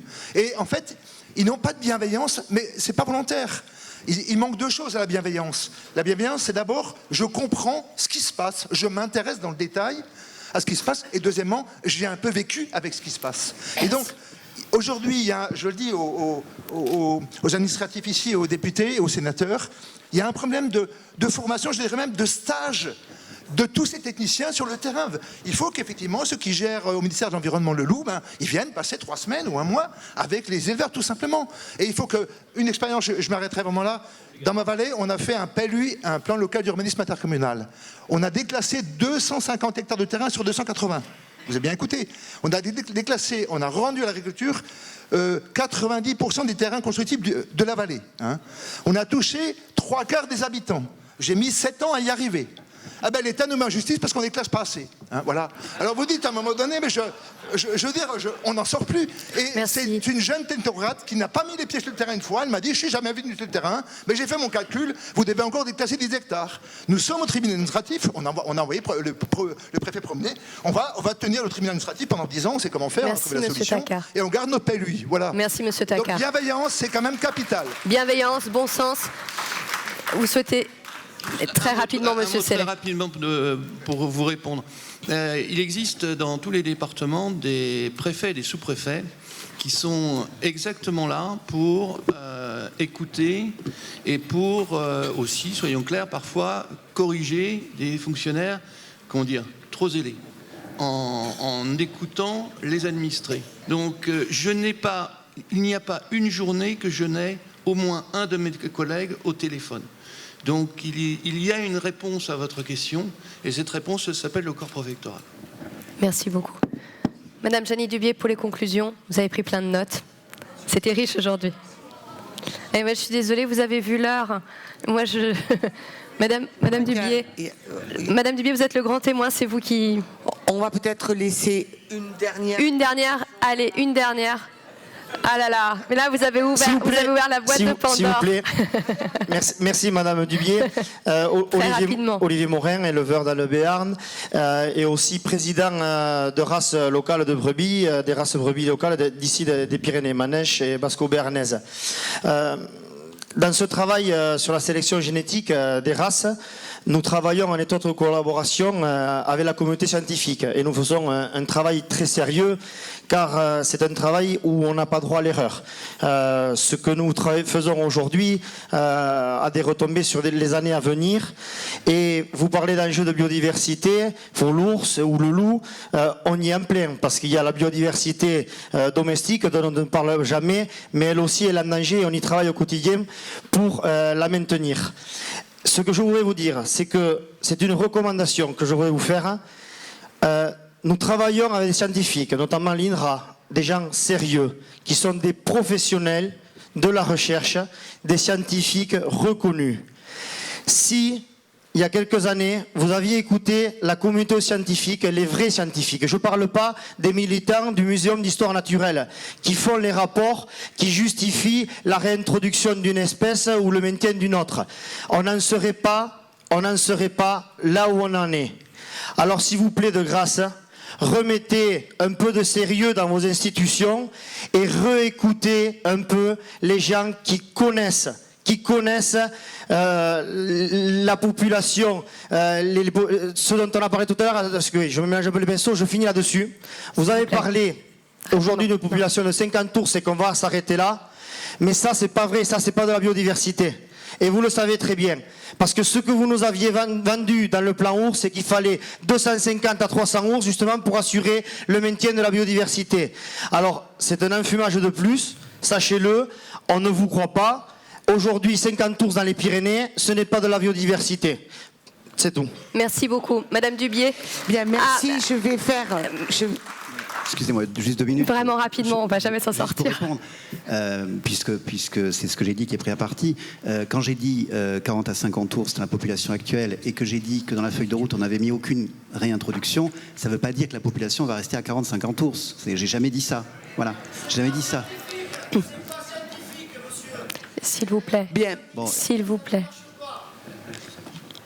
On poursuivra les échanges après, peut-être autour d'un verre ou de manière informelle, peut-être. Et c'est un engagement des 2 ministres, donc c'est important. Merci, monsieur Danté. Madame Dubié. Bien. Merci beaucoup. Tout d'abord, moi, je voudrais remercier l'ensemble des intervenants, mais aussi des personnes qui ont pris la parole dans la salle. Ces échanges ont été directs, mais ils ont été courtois et respectueux sur un sujet extrêmement sensible et qui crée beaucoup d'agitation. Donc, à vous tous, un grand merci. Moi, je vais dire juste 3 points parce qu'il faut aller très vite et on est très en retard. Moi, je retiendrai l'espace pastoral, ça a été rappelé, c'est avant tout un espace de production. Vous l'avez dit, Monsieur Lacube, vraiment c'est important de dire, et c'est pour ça aussi qu'il faut le protéger, parce que c'est avant tout, c'est ça l'économie montagnarde, et c'est un des piliers de l'économie montagnarde. L'action de l'ANEM, ça a été rappelé dans la salle, nous interviendrons aussi sur tout ce qui touche à la réforme de la PAC. On a beaucoup parlé de l'ICHN en milieu montagnard et vous avez raison aussi, se poser la question de l'éligibilité des surfaces pastorales au travers de ce qu'on appelle les DPB estives qui ont permis une nette amélioration de la situation des éleveurs. Oui, c'est un projet économique qu'il faut pour la montagne. Tout ça passe à un certain nombre de choses et vous l'avez pas dit, Monsieur le Président, l'accessibilité des estives. Vous travaillez au niveau de votre collectivité sur la transmission des exploitations, comme d'ailleurs bien d'autres collectivités.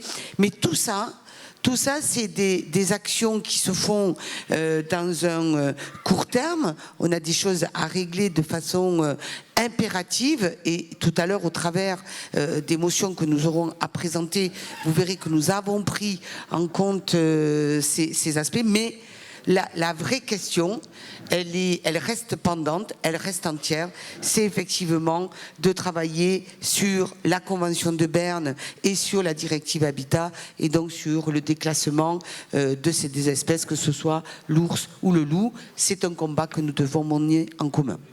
Merci beaucoup. Merci à vous tous. On passe à la lecture des motions. Peut-être Madame la Présidente, je vous laisse. Très bien. Merci infiniment à vous tous. Pour ceux que ça intéresse, il y a la revue de Massimo Gien sur le sujet.